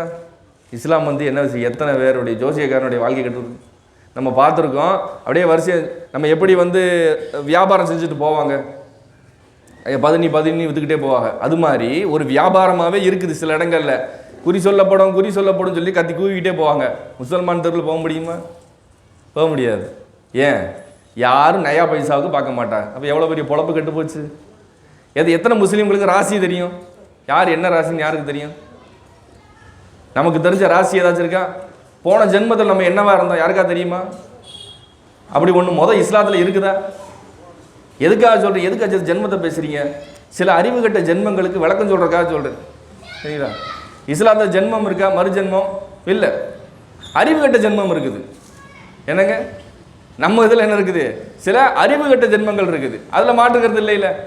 அப்போ ஜென்மத்தை நம்பிக்கையை வச்சு இன்னைக்கு அதெல்லாம் நடந்துச்சு, ரொம்ப ஃபேமஸாக போய்கிட்டு இருந்துச்சா இல்லையா? ஒரு கவர்மெண்ட் ஸ்கூலில் ஒரு சர்ச்சைக்குரிய பேச்சு பேசி ஊனங்கள் பரப்பதெல்லாம் எதை வைத்து? உங்களுடைய முன் செய்த கர்மாக்களை வைத்து. எவ்வளோ சர்ச்சையாக பேசப்பட்டுச்சு. நம்ம அந்த டாப்பிக்கில் போக இல்லை. இது ரசூல் ஸல்லல்லாஹு அலைஹி வஸல்லம் அவர்கள் இப்படி ஒன்றே இல்லைன்னு சொல்லி முடிச்சுட்டாங்க. இது அல்லாஹ்வுடைய நாட்டம். ஒரு மனிதன் நோயாளியாக, குருடனாக, ஊனமாக எது பிறந்தாலும் சரி, லியபுலுவக்கும் ஐயுக்கும் அஹ்ஸனு அமலா, அவன் படைத்தவன் உன்னை சோதிப்பதற்காக வைத்திருப்பான். உன்னை சோதிக்கிறான். அது சிரமத்தை கொடுத்திருக்கலாம், வறுமையை கொடுத்திருக்கலாம், ஊனத்தை கொடுத்திருக்கலாம், உங்களை கருப்பாக படைத்திருக்கலாம், சிவப்பாக படைத்திருக்கலாம், தொழுநோயாளியாக படைத்திருக்கலாம். இந்த நோயும் வறுமையும் கஷ்டங்களும் பலாய்களும் இது வந்து அவனுடைய சோதனை என்றாலும் கூட இஸ்லாம் இதை வேறொரு கண்ணோட்டத்தில் சொல்கிறது. இது மகத்தான அன்பளிப்பு.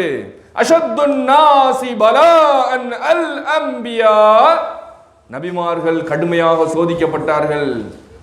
ஏன்? the most lovable person to Allah, அல்லாஹ்விடத்திலே மிகவும் மகத்தான நேசத்திற்குரியவர்கள் சோதிக்கப்பட்டார்கள் இல்லையா? ட்ரூ லவ் இருக்கான்னு பார்க்கணுமா இல்லையா? அல்லாஹ் நபிமார்களை, தன்னுடைய நேசர்களை, தன்னுடைய காதலர்களை சோதித்திருக்கிறான். அப்ப சோதனைகளும் பலாய்களையும் இஸ்லாம் எப்படி பார்க்கிறது? அன்பளிப்பாக பார்க்கிறது. நாம் கர்மவினையாகவும் கடந்த காலத்தில் நான் பெரும் பாவியாக இருந்தேன் என்ற குற்ற உணர்வையும் மனப்பான்மையும் தாழ்வு மனப்பான்மையும் நாம் ஏற்படுத்தவில்லை. அப்போ எவ்வளோ பெரிய வியாபாரம் அடியாகுது. அப்போ இஸ்லாத்தை தூக்கி வச்சு கொஞ்சுவாங்களா? சாமியார்கள் என்ன செய்வாங்க? இஸ்லாத்தை தூக்கி வச்சு கொஞ்சுவாங்களா இந்த மூட நம்பிக்கையாளர்கள்? சரி, இது ஆன்மீக ரீதியாக. சயின்ஸ் ரீதியாக சொல்லிட்டு பொலிட்டிக்கல் ரீதியாக பார்க்கலாம். இன்னைக்கு வேர்ல்டில் பியூட்டி ப்ராடக்ட்ஸ் இருக்கு பார்த்தீங்களா? பியூட்டி ப்ராடக்ட்ஸ் வேர்ல்டு ஃபுல்லாக தயாரிக்கிறாங்க. ஆனால் அதில் ஃபஸ்ட்டு யார் தெரியுங்களா? யூஎஸ் தான், united state of America. America கண்டத்தில் இருக்கக்கூடிய நாடுகள் தான் இன்னைக்கு டாப் பியூட்டி ப்ராடக்ட்ஸை ஃபுல்லாத்தையுமே தயாரிக்கக்கூடியவங்க. ஒரு வருஷத்திற்கு சென்ற வருடத்தின் கணக்கெடுப்பை சொல்கிறேன், 97.81 பில்லியன். மில்லியன்னா 10 லட்சம், பில்லியன்னா 100 கோடி இல்லையா? 97 பில்லியன், கிட்டத்தட்ட 1 லட்சம் கோடிக்கு பக்கத்தில். 1 லட்சம் கோடி ப்ராடக்ட்ஸ் யுனைடெட் ஸ்டேட் ஆஃப் அமெரிக்காவில் மட்டுமே தயாரித்த பெண்களுக்கு மட்டும், நான் மென்ஸை சொல்லலை, பெண்களுக்கு தயாரித்த அழகு சாதன பொருட்கள் மட்டும் என்னங்க 1 லட்சம் கோடிக்கு கம்மி. ஏங்க இஸ்லாம் வந்து பொம்பளை பிள்ளைகளுக்கு ஒரு 10 ரூபாய்க்கு நோஸ் பீஸை வாங்கி போட்டு முடிச்சு விட்டுருது. இஸ்லாம் வந்து எவ்வளோ பெருசாலாம் செய்யலை, நோஸ் பீஸை வாங்கி போட்டு சின்னல. நம்ம வீட்டில் என்ன இப்போ லைட்டாக பவுடர் அடிப்பாளா? வெளியே போகணும்னு நினச்சா பான்ஸ் பவுடர் வாங்கி வச்சுருப்பா, ஒரு 30 ரூபா வரும். ஒரு பட்ஸு ஒரு 10 ரூபா வரும். ஒரு டப்பா ஒன்று 10 ரூபா, 50 ரூபாக்குள்ளே முடிஞ்சு போச்சு. ஒரு நோஸ் பீஸு 50 ரூபா வருது, 100 ரூபா தான். ஒரு முஸ்லீம் பெண் வெளியே போச்சுன்னா என்ன செய்யும்? பவுடர் பான்ஸ் பவுடர் லைட்டாக அடிச்சுட்டு ஒரு நோஸ் பீஸை போட்டு போகும், அவ்வளோதான் முடிஞ்சு போய். சுருமா போட்டால் சுருமாவில் எனக்கு 10 ரூபா தாங்க. இவன் என்ன சொன்னால் 1 லட்சம் கோடிக்கு விற்கிறான். லிப்ஸ்டிக் என்ன, புருவத்தை சிரைக்கிறது என்ன, அதில் கண்ணுக்கு போடுற மை என்ன, காட்டுற லென்ஸ் வந்து அழகுக்கானது லென்ஸ் என்ன, உதட்டு சாயம் என்ன, அந்த முகத்தில் போடக்கூடிய இன்ஜெக்ஷன் என்ன, அதை ஸ்கிப் பண்ணுறதுக்கு தோள்களை வந்து அழகுபடுத்துறதுக்கு என்ன, சுபஹானல்லாஹ் சுபஹானல்லாஹ் சுபஹானல்லாஹ், உருவத்தை சிரைப்பது, எல்லா அழகு சேர்ந்தற்குண்டான எல்லா விஷயத்தையுமே இவன் அடக்கி அவ்வளோ பெரிய வியாபாரம் பண்ணிக்கிட்டு இருக்கான். இஸ்லாம் வந்து நோஸ் பீஸ் போட்டு மொத்த மறைச்சிட்டு போன்னு சொல்லி போட்டு 50 ரூபாயில மேலே முடிச்சு விட்டுருச்சு. அப்போ இஸ்லாத்தை பார்த்து அவன் தூக்கி வச்சு கொஞ்சுவானா? சர்வதேச நாடுகள் ஏன்பா எங்களுடைய நாட்டுடைய பொழப்பே உங்களுடைய இஸ்லாத்தை வச்சு கண்டு பார்ப்போம். இஸ்லாத்தை பார்த்தவர்கள் என்ன நினைப்பார்கள்? யோசித்து பாருங்கள். பண முதலைகள், பெரும் பெரும் பணக்காரர்கள், ப்ராடக்ட் பண்ணவர்கள், கார்பரேட்டுகள் இஸ்லாத்தை எந்த விரோத கண்ணில் பார்ப்பான்? யோசித்து பாருங்கள். இன்னைக்கு ஆல்கஹால் வேர்ல்டு ஃபுல்லாக ஃபேமஸ். ஆல்கஹால் ஃபேமஸ் தான். ஆனால் அதை ட்ராடிஷனாக ஆக்கி, அதை ஒரு கல்ச்சர் ஆக்கி ஒரு நாடு காட்டுதுன்னா அது என்ன நாடுதுன்னா சைனா. ஃபர்ஸ்ட் வந்து இன்னைக்கு வேர்ல்டு லெவலில் 112 பில்லியன்ஸ், 1 லட்சம் கோடிக்கு இன்னும் கூடி 12 லட்சம் இன்னும் அதிகம், 12,000 கோடி வரை எக்ஸ்ட்ரா அதிகம். இவ்வளவு பீர் கம்பெனி மட்டும் சீனாவில். அப்போ சீனர்கள் அவர்களுடைய வியாபார முதலீடு சாராயத்தை வச்சே நடக்குது. அதை ட்ராடிஷனலாக வேற மாற்றிருக்கிறாங்க. அவருடைய கலாச்சாரம் நைட்டு வந்து ஆணும் பெண்களும் எல்லாருமே குடிக்கலாம், சிறுவர்களும் குடிக்கலாம் அளவான முறையில் அப்படின்னு வளர்த்துக்கிட்டு இருக்கும்போது இஸ்லாம் வந்து என்ன செய்யுது? ஒரு தொழுகைக்கு இன்னொரு தொழுகைக்கு மத்தியில் நீங்கள் வந்து என்ன செய்ய சுக்காராவாக இருக்கக்கூடாதுன்ற சட்டத்தை போட்டு கடைசியில் ஒட்டுமொத்த சாராயத்தையும் தடுத்து விட்டுருச்சு. இவர்களுக்கு எவ்வளோ பெரிய அடி! ஒரு சீன நாடுக்கே 1 லட்சம் கோடிக்கு மேலே 1200 கோடிக்கு மேலே வருதுன்னு சொன்னால், அப்போ உலக நாடு இருக்கக்கூடிய சாராய கடைகள் மூலமாக வரக்கூடிய வருவாய் என்ன, அது எவ்வளோ தூரம் டேர்ன் ஓவர் பெர் மந்த்துக்கு போகுது. அப்போ இஸ்லாத்தை பார்த்தான்னு சொன்னால் அவங்களுக்கு என்னவா இருக்கும், எப்படி பார்ப்பாங்க? ஒரு புலி மானை பார்த்தா பார்க்குற மாதிரி பார்க்க மாட்டாங்களா? இஸ்லாத்தை வெறுப்பதற்கு காரணம் தாடி தொப்பி இல்லை, நம்முடைய சரியத்துடைய பலம் வாய்ந்த சட்டங்கள். என்ன சொல்லட்டுங்களா? இன்னைக்கு வேர்ல்டு எதை கொண்டு இயங்குது? இன்ட்ரெஸ்ட், வட்டியை வச்சு தானே இயங்குது. நம்ம இன்னைக்கு வட்டியே எந்தெந்த இடத்துல எப்படி செய்யணும், எஜுகேஷனுக்கு லோன் ஓகே, பைக்குக்கு இன்சூரன்ஸ், எந்தெந்த இடத்துல மார்க்கும் உலமாக்களே அங்கீகரிக்கிறார்களோ அது அல்லாத பேங்கை பயன்படுத்த நமக்கு ஹராமு இல்லையா? அது அல்லாமல் பேங்கை வந்து அக்கௌண்ட் யூஸ் பண்ணலாம், பரிவர்த்தனைகள் செய்கிறோம், அதெல்லாம் ஓகே தான். ஆனால் வேலைக்கு போகிறது ஹராம். எந்தெந்த இடத்துல பேங்குடைய வேலை ஹராம், தெளிவான சட்டங்கள் இருக்கிறது. நம்முடைய ஷரியத்தினுடைய சட்டங்கள் மிக தெளிவாக. இஸ்லாமிய பேங்க் பிரச்சனை இல்லை. அப்போ இது பாருங்க, வேர்ல்டு ஃபுல்லாக இன்ட்ரெஸ்ட்டை விட்டு தான் ஓடிக்கிட்டு இருக்கு. நம்மள் கொடுக்குறான், நிம்மல் வாங்குறான். சரிங்களா? நம்மள் கொடுக்குறான், நிம்மல் வாங்குறான். வட்டி இத்தனை வட்டி, மீட்டர் வட்டின்னு போடுறீங்க. ஒரு குடும்பத்தையே புழிஞ்சு எடுத்துட முடியும். இவன் ஒன்றுமே செய்யல, அந்த போட்ட சென்ட் மனம் மாறாது, சட்டை கசங்கி இருக்காது. ஆனால் உலகத்தினுடைய காசு ஃபுல்லாக அந்த ஊருடைய காசுலாம் வந்து நிற்கும். யாருக்கு? கந்து வெட்டி கொடுக்குறவர்களுக்கு. இவர்கள் பார்த்து என்ன செய்வார்கள்? மக்கள் எல்லாம் வட்டி வாங்குவதை விட்டுவிட்டு சுய தொழில்களை செய்யக்கூடியவர்களாக பைத்துல் மால் மேல ஒருத்தவரை தூக்கி விடுறதுக்கு உண்டான விஷயத்தை செய்தால் இவர்கள் எப்படி பார்ப்பார்கள்? இஸ்லாம் எப்பயும் சில்லற யாசகத்தை பெருசாவே கண்டுக்கிறதில்ல. ஒரு வெளியில நிற்கிறாங்க, ஒரு 10 ரூபா எடுத்து கொடுக்குறோம், இது ஒரு மனிதாபிமானம். ரசூல்லா சொல்றாங்க, வம்மசா இல ஃபலா தன்ஹர், கொடுத்துருங்க. ஆனால் இஸ்லாம் இதை பெருசாக நினைக்கல. இஸ்லாம் இது பெருசாகவே பார்க்கல. எல்லா மக்களுமே இதை அப்படி தான் செய்கிறாங்க. யாராச்சும் வந்து கேட்டால் 10 ரூபா கொடுப்பாங்க, யாராக இருந்தாலும் கொடுப்பாங்க. இது பெரிய விஷயமா? இது பெரிய தர்ம பிரபுவா? இஸ்லாம் இந்த சில்லறை வியாபாரத்தை பெருசாக சொல்வதே இல்லை. அப்போ இஸ்லாம் சொல்லக்கூடிய தர்மம் என்பது என்ன? நீங்கள் கொடுக்கக்கூடிய டைம் ஆயிடுச்சுங்களா, நீங்கள் கொடுக்கக்கூடிய ஜக்காத் பணத்தை கரெக்டாக 8 விஷயத்துக்கு நீங்கள் அதை பிரிக்கணும். அந்த பணம் வந்து 8 விஷயத்துக்கு அது போகணும். அதில் ஒரு இடம் நீங்கள் அந்த பணத்தை கொடுக்கும்போது தனித்தனியாக சில்லறையாக பிரித்து கொடுக்கறத காட்டியும் ஒரு ஆளுக்கு சுய தொழில் கொடுத்து அவரை உயர்த்தி விடுதல். அடுத்த வருஷம் அவர் ஜக்காத் கொடுக்குற மாதிரி இருக்கணும். ஒரு வண்டி வாங்கி கொடுத்துருங்க. அவருக்கு ரிக்ஷா தான் ஓட்டுவாரா, வண்டி வாங்கி கொடுத்தணும். ஒரு கடை வச்சு பழக்கடை வச்சு கொடுத்தா பழச்சிக்கிடுவாரா, மொத்த பணத்தையும் கொடுத்துருந்தா வச்சுக்க. இல்லை எனக்கு சின்ன சின்ன அத்தர் வியாபாரம்லாம் பண்ண தெரியல, ஒரு கடையை பிடிச்சி வாடகை கொடுத்து அட்வான்ஸை கொடுத்து வச்சுக்க, நீ வியாபாரம் பண்ணி தொழில் முன்னேறிக்க, தூக்கி விட்டுறணும். முசல்மான்கள் எப்படி நம்ம தூக்கி விட ஆரம்பிச்சோம்னா இவனுக்கு வட்டி வாங்கக்கூடிய சூழ்நிலை வராது, சேமிப்பு வந்துடும். என்னைக்குமே மீனை பிடிச்சி கொடுக்கக்கூடாது, மீன் பிடிக்க கற்றுக் கொடுக்கணும். அவர்களை தொழில் செய்யக்கூடிய மக்களாக, முதலாளிகளாக, லீடர்ஷிப் உள்ள மக்களாக, சுய அந்த தொழில் செய்யக்கூடிய மக்களாக உருவாக்கிறோம். இந்த சதக்காவை இஸ்லாம் விரும்புது. சில்லறை சரக்காத பெருசாக ஆதரவு அது எல்லாருமே செய்கிறது. அது என்ன நம்ம செஞ்சுக்கிட்டனால அதனால யார் கேட்டாலும் கொடுத்துருவீங்க, இது பெரிய விஷயமா? இது எல்லாம் செய்கிறது. இதை சொல்றதுக்காக ரசூலுல்லாஹ் வந்தார்கள். அல்லாஹ்வின் நல்லடியார்களே, நாம் கொடுக்கக்கூடிய ஜக்காத்து பணத்தை 5 பேர் 6 பேருக்கு பிரிச்சு விட்டு ஒண்ணுமே இல்லாமல் போறதுக்கு ஒரே ஆளுக்கு அவனுடைய தனித்திறமைகளை கவனித்து அவனை ஒரு பணக்காரனாக மாட்டி அடுத்த வருஷம் வா நீ என் கூட சேர்ந்து ஜக்காத்து நீ கொடுக்கணுன்ற அந்த எண்ணத்தை அவன் மனசுல விதைத்து விட்டால் அவன் ஏன் வட்டியின் பக்கம் போறான்? நம்முடைய பைத்துல் மால் சிஸ்டம் எவ்வளவு பவர்ஃபுல்லா இருக்கும். அப்ப இப்பேற்பட்ட எல்லா மக்களையும் தன்னிறைவாக ஆகிறவனுக்கு கந்து வட்டிக்காரனுக்கு இஸ்லாத்தை பார்த்தா எப்படி எரியும்? மிளகாய் தேய்ச்ச மாதிரி இருக்காதா? என்னையா சட்டத்தை கொண்டு வந்துட்டு எல்லாத்தையும் மாற்ற பார்க்குறீங்களோ, எல்லாத்தையும் மாற்ற பார்க்குறீங்களோ அப்படின்னு இருக்காதா? இப்போ இன்ட்ரெஸ்ட்ல வேர்ல்டு லெவல் இன்னைக்கு ஃபர்ஸ்ட் யார் இருக்கா? அர்ஜென்டினா தான் ஃபர்ஸ்ட், 2 ஜிம்பாப்வே. எல்லா நாட்டிலுமே இன்ட்ரெஸ்ட் இருக்கு. ஆனா இந்த நாடுகள்ல ரொம்ப மோஸ்ட்லியா இருக்கிறது இந்த அப்ப வேர்ல்டு லெவலில் இருக்கக்கூடிய வட்டி கொடுக்கக்கூடியது. இன்னைக்கு இஎம்ஐல போட்டு நம்ம எடுக்கிறோமே, நம்மள்ட்ட கிரெடிட் கார்டு இருக்குன்றதுக்காக டக்குன்னு ஒண்ணு வாங்கி வட்டியை கட்டிக்கிட்டு இருக்கோமே, இது எந்த நம்பிக்கையில் அடிப்படையில் நம்ம செய்கிறோம்? காசு இருக்குன்றதுக்காக போட்டு என்கிட்ட மொத்தமா காசு போட்டு வாங்க முடியாது. வாங்காத அளவுக்கு உங்களுடைய உள்ளத்திலே பேராசையை ஏற்படுத்தியவன் யார்? சூப்பர் மார்க்கெட்டிங் 2 வார்த்தை இருக்குல்ல, நம்ம மனசுல இதைத்தான் நீ வாங்கணும்ன்ற முடிவு செய்ய வைக்கிறது யார்? எனக்கு என்ன தேவை என்பதை நான் தான் முடிவு செய்யணும். விளம்பரங்கள் எப்படி முடிவு செய்யலாம்? நீ இதை வாங்கு, இதுல புது மாடல் வந்திருக்கு, அதுல புது மாடல் வந்திருக்குது, 2 கம்பெனிக்கு மத்தியில பயங்கரமான போட்டி இருக்குது. இப்ப மொபைல்ல ஒன்னு அப்டேட் வந்துருச்சு, எதை எடுத்தாலும் அவன் நம்மளை வாங்க வைக்கிறான். அவன் எப்படி நம்மளை வாங்க வைக்கலாம்? பொருளாதாரத்தில் நான் முதலாளி, நான் சம்பாதிக்கிறேன், நீ வியாபாரி, ஏதாவது ஒன்று சொல்லுவ. அப்ப அந்த ஒரு சுய புத்தியும் தெளிவும் நமக்கு இருக்கணுமா இல்லையா? அல்லாஹ்வின் நல்லடியார்களே, அப்ப வியாபாரத்திலே நம்மளை எப்படி சம்பாதிக்கணும், எப்படி காசு செலவழிக்கணும். கிரெடிட் கார்டில் நீங்கள் தொடர்ந்து உங்களுடைய அக்கௌண்ட்டில் நிறைய பண பரிவர்த்தனை வருது, நாங்கள் ஒரு 5 லட்சம் தரட்டுமா? எதுக்கு தர்ற? இல்லை அதிகமாக பரிவர்த்தனைகள் வருது, நிறைய வர்றாங்க அப்படின்னா 5 லட்சத்தை வாங்கி நீ ஒரு 5.5 லட்சமாக கடைசியில் கட்டி முடிப்பிய. 1/2 லட்சம் உனக்கு வட்டி தானே, நான் எதுக்கு கட்டணும்? உடனே நம்ம யோசிச்சு பார்ப்போம், 5.5 லட்சம் சொன்னால் நம்ம என்ன செய்யலாம், ஏதாவது தொழிலுக்கு போட்டுடலாம்னு சொல்லி டக்குன்னு நம்முடைய பேராசைகளை பயன்படுத்தி கொள்கிறார்கள். ஒருத்தனுடைய ஆசையை தூண்டி விட்டு அவனை அந்த ப்ராடக்டை வாங்க வைக்கிறாங்க, கடனை வாங்க வைக்கிறாங்க, வட்டியை வாங்க வைக்கிறாங்க. வேர்ல்டே இப்படி தான் போய்கிட்டு இருக்கு. எதுக்கு இவர்களாம் new model car, new model சொல்லி ஒவ்வொன்றையும் அப்டேட் பண்ணிக்கிட்டே இருக்கிறாங்க. நம்மளை ஃபுல்லாக அவன் யூஸ் பண்ணி கொண்டு இருக்கிறார்கள். அல்லாஹ்வின் நல்லடியார்களே, இந்த வட்டி நிறுவனங்கள் இஸ்லாத்தை பார்த்தா என்ன நினைக்கும்? ரசூலுல்லாஹ்வுடைய இந்த ஷரியத் சட்டத்தை பார்த்தா என்ன நினைக்கும்? மிளகா வச்ச மாதிரி தான் இருக்கு. நம்ம நினைக்கிறோம் தாடி தொப்பின்னு.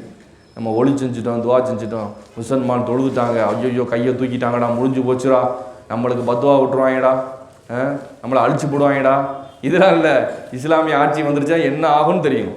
ஒருத்தவே தடம் தெரியாம அந்த அதிகார வர்க்கங்கள் காணாமல் போய்விடும் என்பது அவர்களுக்கு தெரியும். நம்முடைய சட்டம் அவ்வளோ பவர்ஃபுல்லான, நம்ம ஷரியத்தை பார்த்து பயப்படுறாங்க.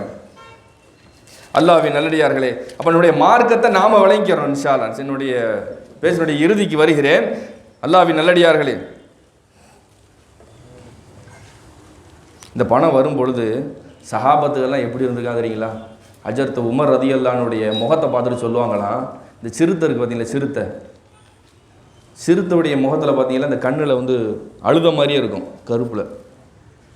அது படைப்பு. அப்படி உமர்லானுடைய முகத்தில் 2 கோடு இருக்குமா, கருப்பு கலரில் கோடு இருக்கும், தடம். அழுது நம்ம நினைக்கிறோம் அவர்கள் பெரிய கோபக்காரர், பயங்கரமான வீரர், யாருக்கும் அஞ்சாதவர் தான், அல்லாஹ்விற்கு அஞ்சி நடுங்கக்கூடியவர். அவருடைய அழுது அவருடைய கண்களுக்கு கீழே சிறுத்தைக்கு கோடு இருக்கிற மாதிரி அழுத தடங்கள் இருக்குமாம். காணன்னாசி யல்ஹகூன வ யம்ரஹூன, ஒரு போர்ல போயிட்டு காசு பணம் கனிமத் கிடைச்சு நாடுகள் வெற்றி அடையும் போது மக்கள் எல்லாம் பெரும் சந்தோஷத்தில் ஆஹா பெரிய முஸ்லிம்கள் வெற்றி அடைந்து விட்டார்கள் நினைச்சுக்கிட்டு இருப்பார்களாம். உமரை தவிர பக்கான எபுக்கி, அவர் மட்டும் தேம்பி அழுவாராம். ஐயோ காசு வந்துருச்சே, வெற்றி வந்துருச்சே, இடம் கிடைக்கிறோம், நமக்கு நிலம் வாங்குறோமே, நமக்கு இஸ்லாம் விரிவடைது ஒரு சந்தோஷம்தான். ஆனால் அவர் அழுகுவாராம். சமயத்து நபிய ஸல்லல்லாஹு அலைஹி வஸல்லம், நான் ரசூல் ஸல்லல்லாஹு அலைஹி வஸல்லம் சொல்ல கேட்டிருக்கிறேன், இன்னமா துஃப்தஹு அலைக்கும் துன்யா, உங்களுக்கு துன்யா கிடைச்சிருங்க. துன்யாவில் கிடைக்கிறதுக்கு ஒன்றும் பெருசா இல்லை. துன்யான கஷ்டமானது, நாய் மாதிரி தான், வந்தா இழுத்தா வந்துடும்.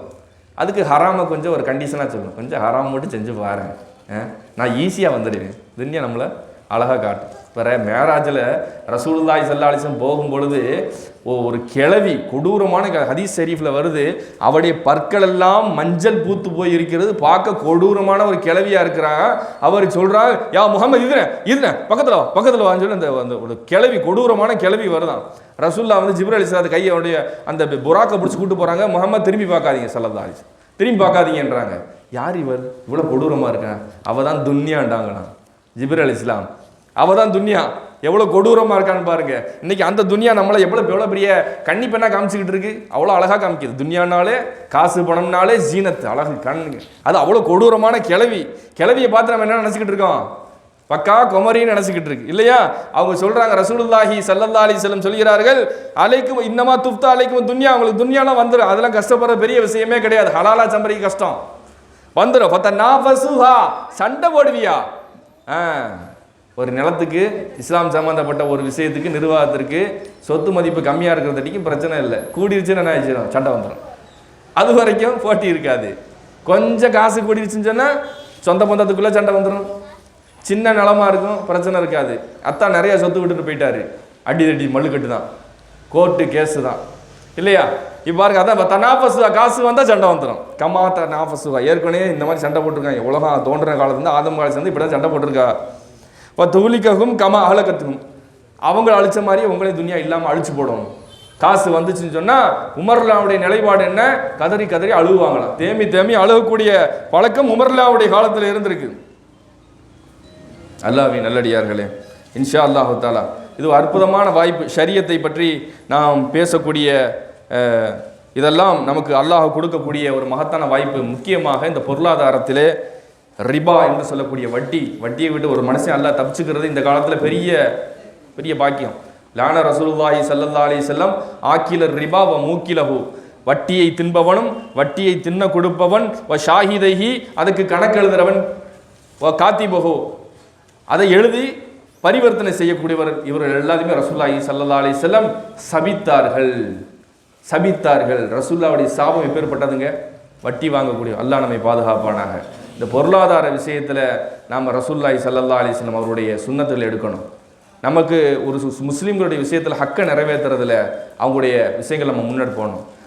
பிற மத சகோதரருடைய விஷயத்தில் நாம் ஏதாச்சும் ஒரு வெறி பிடித்த அந்த ஒரு சிந்தனை இல்லாமல், அல்லது நம்ம எங்கேயாச்சும் ஒரு தவறான இஸ்லாத்தை தவறாக புரிந்து கொள்ளக்கூடிய இந்த கடுமைவாதம், மெஹாபிசம் மாதிரி ஒரு கடுமைவாதத்தில் ஒரு டீமில் போய் சேர்றது, இதெல்லாம் இஸ்லாத்துக்கு எதிரானது. இஸ்லாத்தை பார்த்து தீவிரவாதிகள் சொல்கிறாங்கன்னா அதில் ஒரு சின்ன காரணம் இவங்களை கொண்டு இருக்குது. உலகமே மீலாது விழாவை கொண்டாடிக்கிட்டு ஒரு குரூப் என்ன சொல்கிறான், மீலாதை ஏன் கொண்டாடிக்கிட்டு இருக்கேன்றான். எவ்வளோ பெரிய கிறுக்கணுங்களாக இருப்பாங்க. இன்னைக்கு அரசாங்கமே லீவ் விடுது, அவங்களுக்கு பல்ல கடிக்கிற மாதிரி இருக்குது. என்னடா அரசாங்கம் லீவ் விடுது, ஸ்பெஷல் பஸ்ஸு போகுது, வயிறு எரியுது. யாருக்கு? சங்கிக்கு எரிஞ்சா பரவாயில்ல, முஸ்லீம் பச்சை சங்கிக்கு எரியுது. என்னங்க பச்சை சங்கிக்கு எரியுது? ஆனால் இஸ்லாத்து இருக்கின்ற பேரில் ஒரு நாட்டில் லீவு கிடைக்கிது, மீலாடி நபின்னு ஸ்பெஷலாக பஸ்ஸு விடுறாங்க. ரசூல்லா என்னங்க நடக்குது? சீர்திருத்தம். மன் சன்னஃபில் இஸ்லாமி சுன்னத்தன் ஹசனத்தன். நீங்கள் ஒரு ஹதீஸை காட்டுவியா? இல்லையா? என்ன ஹதீஸ் காட்டுவாங்க? எவர் இஸ்லாத்தில் இல்லாத ஒன்றை புகுத்தி விட்டாரோ அவர் திருப்பி எடுப்பப்பட வேண்டியது. அதெல்லாம் சரி, அந்த ஹதீஸில் எங்களுக்கு தெரியும், அஜர்த் மாரு சொல்லியிருக்காங்க. அந்த ஹதீஸில் எங்களுக்கு அஜர்த் மாரு சொல்லியிருக்காங்க. நீ இன்னொரு ஹதீஸை காட்டேன், சஹி முஸ்லீமில் வருதுல, சஹி முஸ்லீம் புகாரில் வருதுல, மன் சன்னஃபில் இஸ்லாமி சுன்னத்தன் ஹசனத்தன், எவர் இஸ்லாத்திலே அழகிய ஒரு வழி நடைமுறையை ஏற்படுத்துகிறாரோ, வா அமில பிஹா, அதை கொண்டு அவருக்கு பின்னால் ஒருவர் அமல் செய்தால் கூட அந்த நன்மை இவருக்கு தான் வரும். இஸ்லாத்துல அழகிய நடைமுறையை ஏற்படுத்துவது விரும்பத்தக்கது. சதக்கத்துன் ஜாரியா. காலங்காலமாக மார்க்கத்தை ரசூலுல்லாவை பற்றி பேசுவதற்காக எப்படி மதீனா மக்கள் எல்லாம் ஒன்று கூடி அவங்களுடைய கூட்டத்தில் போய் பயான் பேசினாங்களோ, மேடை கட்டி கொடுத்தாங்களோ, அது மாதிரி ரசூலுல்லா பற்றி பேசுறது, இதன் பேரிலே மக்களுக்கு உணவள்ளி கொடுப்பது, ரசூலுல்லானா யாருன்னு சொல்லி சமய நல்லிணக்க தலைவர்களை கூட்டு வச்சு பேசுவது, இஸ்லாம்ன்றது எப்பேற்பட்டது, ரசூலுல்லா எப்பேற்பட்டவங்க, எப்பேற்பட்ட ரஹமத்துன்னு சொல்லி காட்டக்கூடிய இந்த அம்மாபி நேமத்து ரப்பிக ஃபஹதீஸ், உங்களுக்கு அல்லாஹ் கொடுத்த பெரிய நேமத்துகளை வெளியே சொல்லி காட்டுங்க. நீங்க பணக்காரரா இருக்கிறீங்களா? உங்க சட்டை நல்ல சட்டையா போடுங்க. உங்க பணத்தை மறைக்கிறதுக்காக பிச்சைக்காரன் மாதிரி சட்டையை போடாத. இது அந்த குஃப்ரானுன் நியமத். உன் நியமத்தை அல்லாஹ் கொடுத்த நியமத்தை மறுக்கிறது. பெரிய மல்டி மில்லியனர் இருப்பாரு, அவர் என்ன செய்யறாரு? என் கையில காசு இல்லைன்னு காட்டணும். என்ன செய்யறது? அழுக்கு சட்டை எடுத்து போட்டு வர்றது. என் இது 300 ரூபாய்க்கு சட்டையை வாங்கி போட்டு வர்றது குஃப்ரானு நியமத், அல்லாஹ் கொடுத்த நியமத்தை நன்றி கட்டத்தனமா இருக்கிறது. அம்மா சாப்பாடு போடுவாங்க, இவர் சாப்பிட்டு எடுத்து சாப்பிட்டு எப்படி சாப்பாடு நல்லா இருக்கு அப்படின்னு எப்படி இருக்கும் சமைச்சு கொடுத்த தாய்க்கு. அல்லாஹ் உனக்கு எல்லாத்தையும் கொடுத்து போட்டு எப்படிப்பா இருக்க, நல்லா இருக்கிறியா, ஏதோ சட்டையை போட்டிருக்கீங்க, இதெல்லாம் எப்படி இருக்கும்? நீ அம்மா பி நியமத்தை ரப்பிக்க ஹதீஸ், அல்லாஹ் கொடுத்த நியமத்தை பறைசாற்றுங்க. ஆமா எனக்கு அல்லாஹ் தான் கொடுத்தான். கார் இருக்க, கார் வாங்கி ஓட்டுறீங்க. உங்களுக்கு தேவையான பெருமை இருக்கக்கூடாது, அகம்பாவம் இருக்கக்கூடாது, யாரையும் இழிவா நினைக்க கூடாது. இதுதான் மார்க்கத்தில் ஜாயிஸ் இல்லை. மற்றபடி நமக்கு அல்லாஹ் கொடுத்த நியமத்தை சொல்வது மார்க்கம் நமக்கு வலியுறுத்தது. அவ்வளவு நியம் நமக்கு அல்லாஹ் கொடுத்த நியமத்திலேயே பெரிய நியமத்து முத்து ரசூலுல்லாஹி ஸல்லல்லாஹு அலைஹி வஸல்லம். ரசூல்லா பத்தி வெளியே சொல்லவா வேணாமா? மன் சன்ன ஃபில் இஸ்லாமி சுன்னத்தன் ஹசனத்தன் ஃபலஹு. எவர் இஸ்லாத்திலே ஒரு அழகிய நடைமுறையை ஏற்படுத்தினாரோ அவருக்கு கூலி. அவர் மௌத்தா போயிட்டாலும் அவருக்கு பின்னாடி யாராச்சும் இதை செஞ்சாங்கன்னா அந்த கூலி. இந்த ஹதீஸை கொஞ்சம் காட்டுங்களேன். மன் நஹதத ஃபீ அம்ரினா ஹாதா மா லைஸ மின்ஹு ஃபஹுவ ரத்துன். எவர் இஸ்லாத்தில் இல்லாத ஒன்ற பிதஅத்தை பூத்தி விட்டாரோ அவர் திருப்பி அனுப்பப்படும். ஏன்டா இந்த ஹதீஸை வச்சே அரசியல் பண்றியா? இந்த ஹதீஸ் தான் உங்களுக்கு இருந்தா ஒத்த கண்ணை வச்சு இப்படிதான் படிப்பீங்களோ? இன்னொரு கண்ணு இல்லையா? 2 கண்ணு அல்லாஹ் கொடுக்கலையா? அப்போ ஒன்றரை ஹதீஸை படிக்க மாட்டீங்களா? இஸ்லாத்துல நல்ல சீர்திருத்தமான விஷயங்களை ஏற்படுத்தணும்னு சொல்லி கொடுத்தது முத்து ரசூலுல்லாஹி ஸல்லல்லாஹு அலைஹி வஸல்லம். அப்ப சீர்திருத்தங்கள் உங்களுக்கு வழிகாடாக தெரிகிறது. மார்க்கத்தில் புத்துயிர் ஓட்டது, மார்க்கம் வளர்ச்சி அடைவது உங்களுக்கு விரோதமாக இருந்தால் நீ பச்சை சங்கி தானே. அல்லாஹ் பாதுகாப்பானாங்க. அல்லாஹ்வின் நல்லடியார்களே, அப்போ இதெல்லாம் ஒரு அருமையான ஸ்தலம், நல்ல ஒரு சூழ்நிலையை இந்த மக்கள் நிர்வாகிகள் ஏற்படுத்தி கொடுத்துருக்குறாங்க. அல்லாஹ் அவர்களுக்கு மேலான பரக்கத் செய்தருள்வானாக, வேறான அவளுக்கு ஆஃபியத்துடன் கூடிய தீர்காயுசு தந்தருள்வானாக. கூடியிருக்கக்கூடிய அனைத்து மக்களுக்கும் அல்லாஹ் மகத்தான பரக்கத்தையும் ரஹமத்தையும் செய்து கேட்ட விஷயங்களை படி வாழக்கூடிய தௌஃபீக் நம் அனைவரும் தருள்வானாக. வாய்ப்பளித்தமைக்கு ஜஸாக்குமுல்லாஹ் ஹைரன் கதீரா. அஸ்ஸலாமு அலைக்கும் வரஹ்மத்துல்லாஹி வபரகாத்துஹு.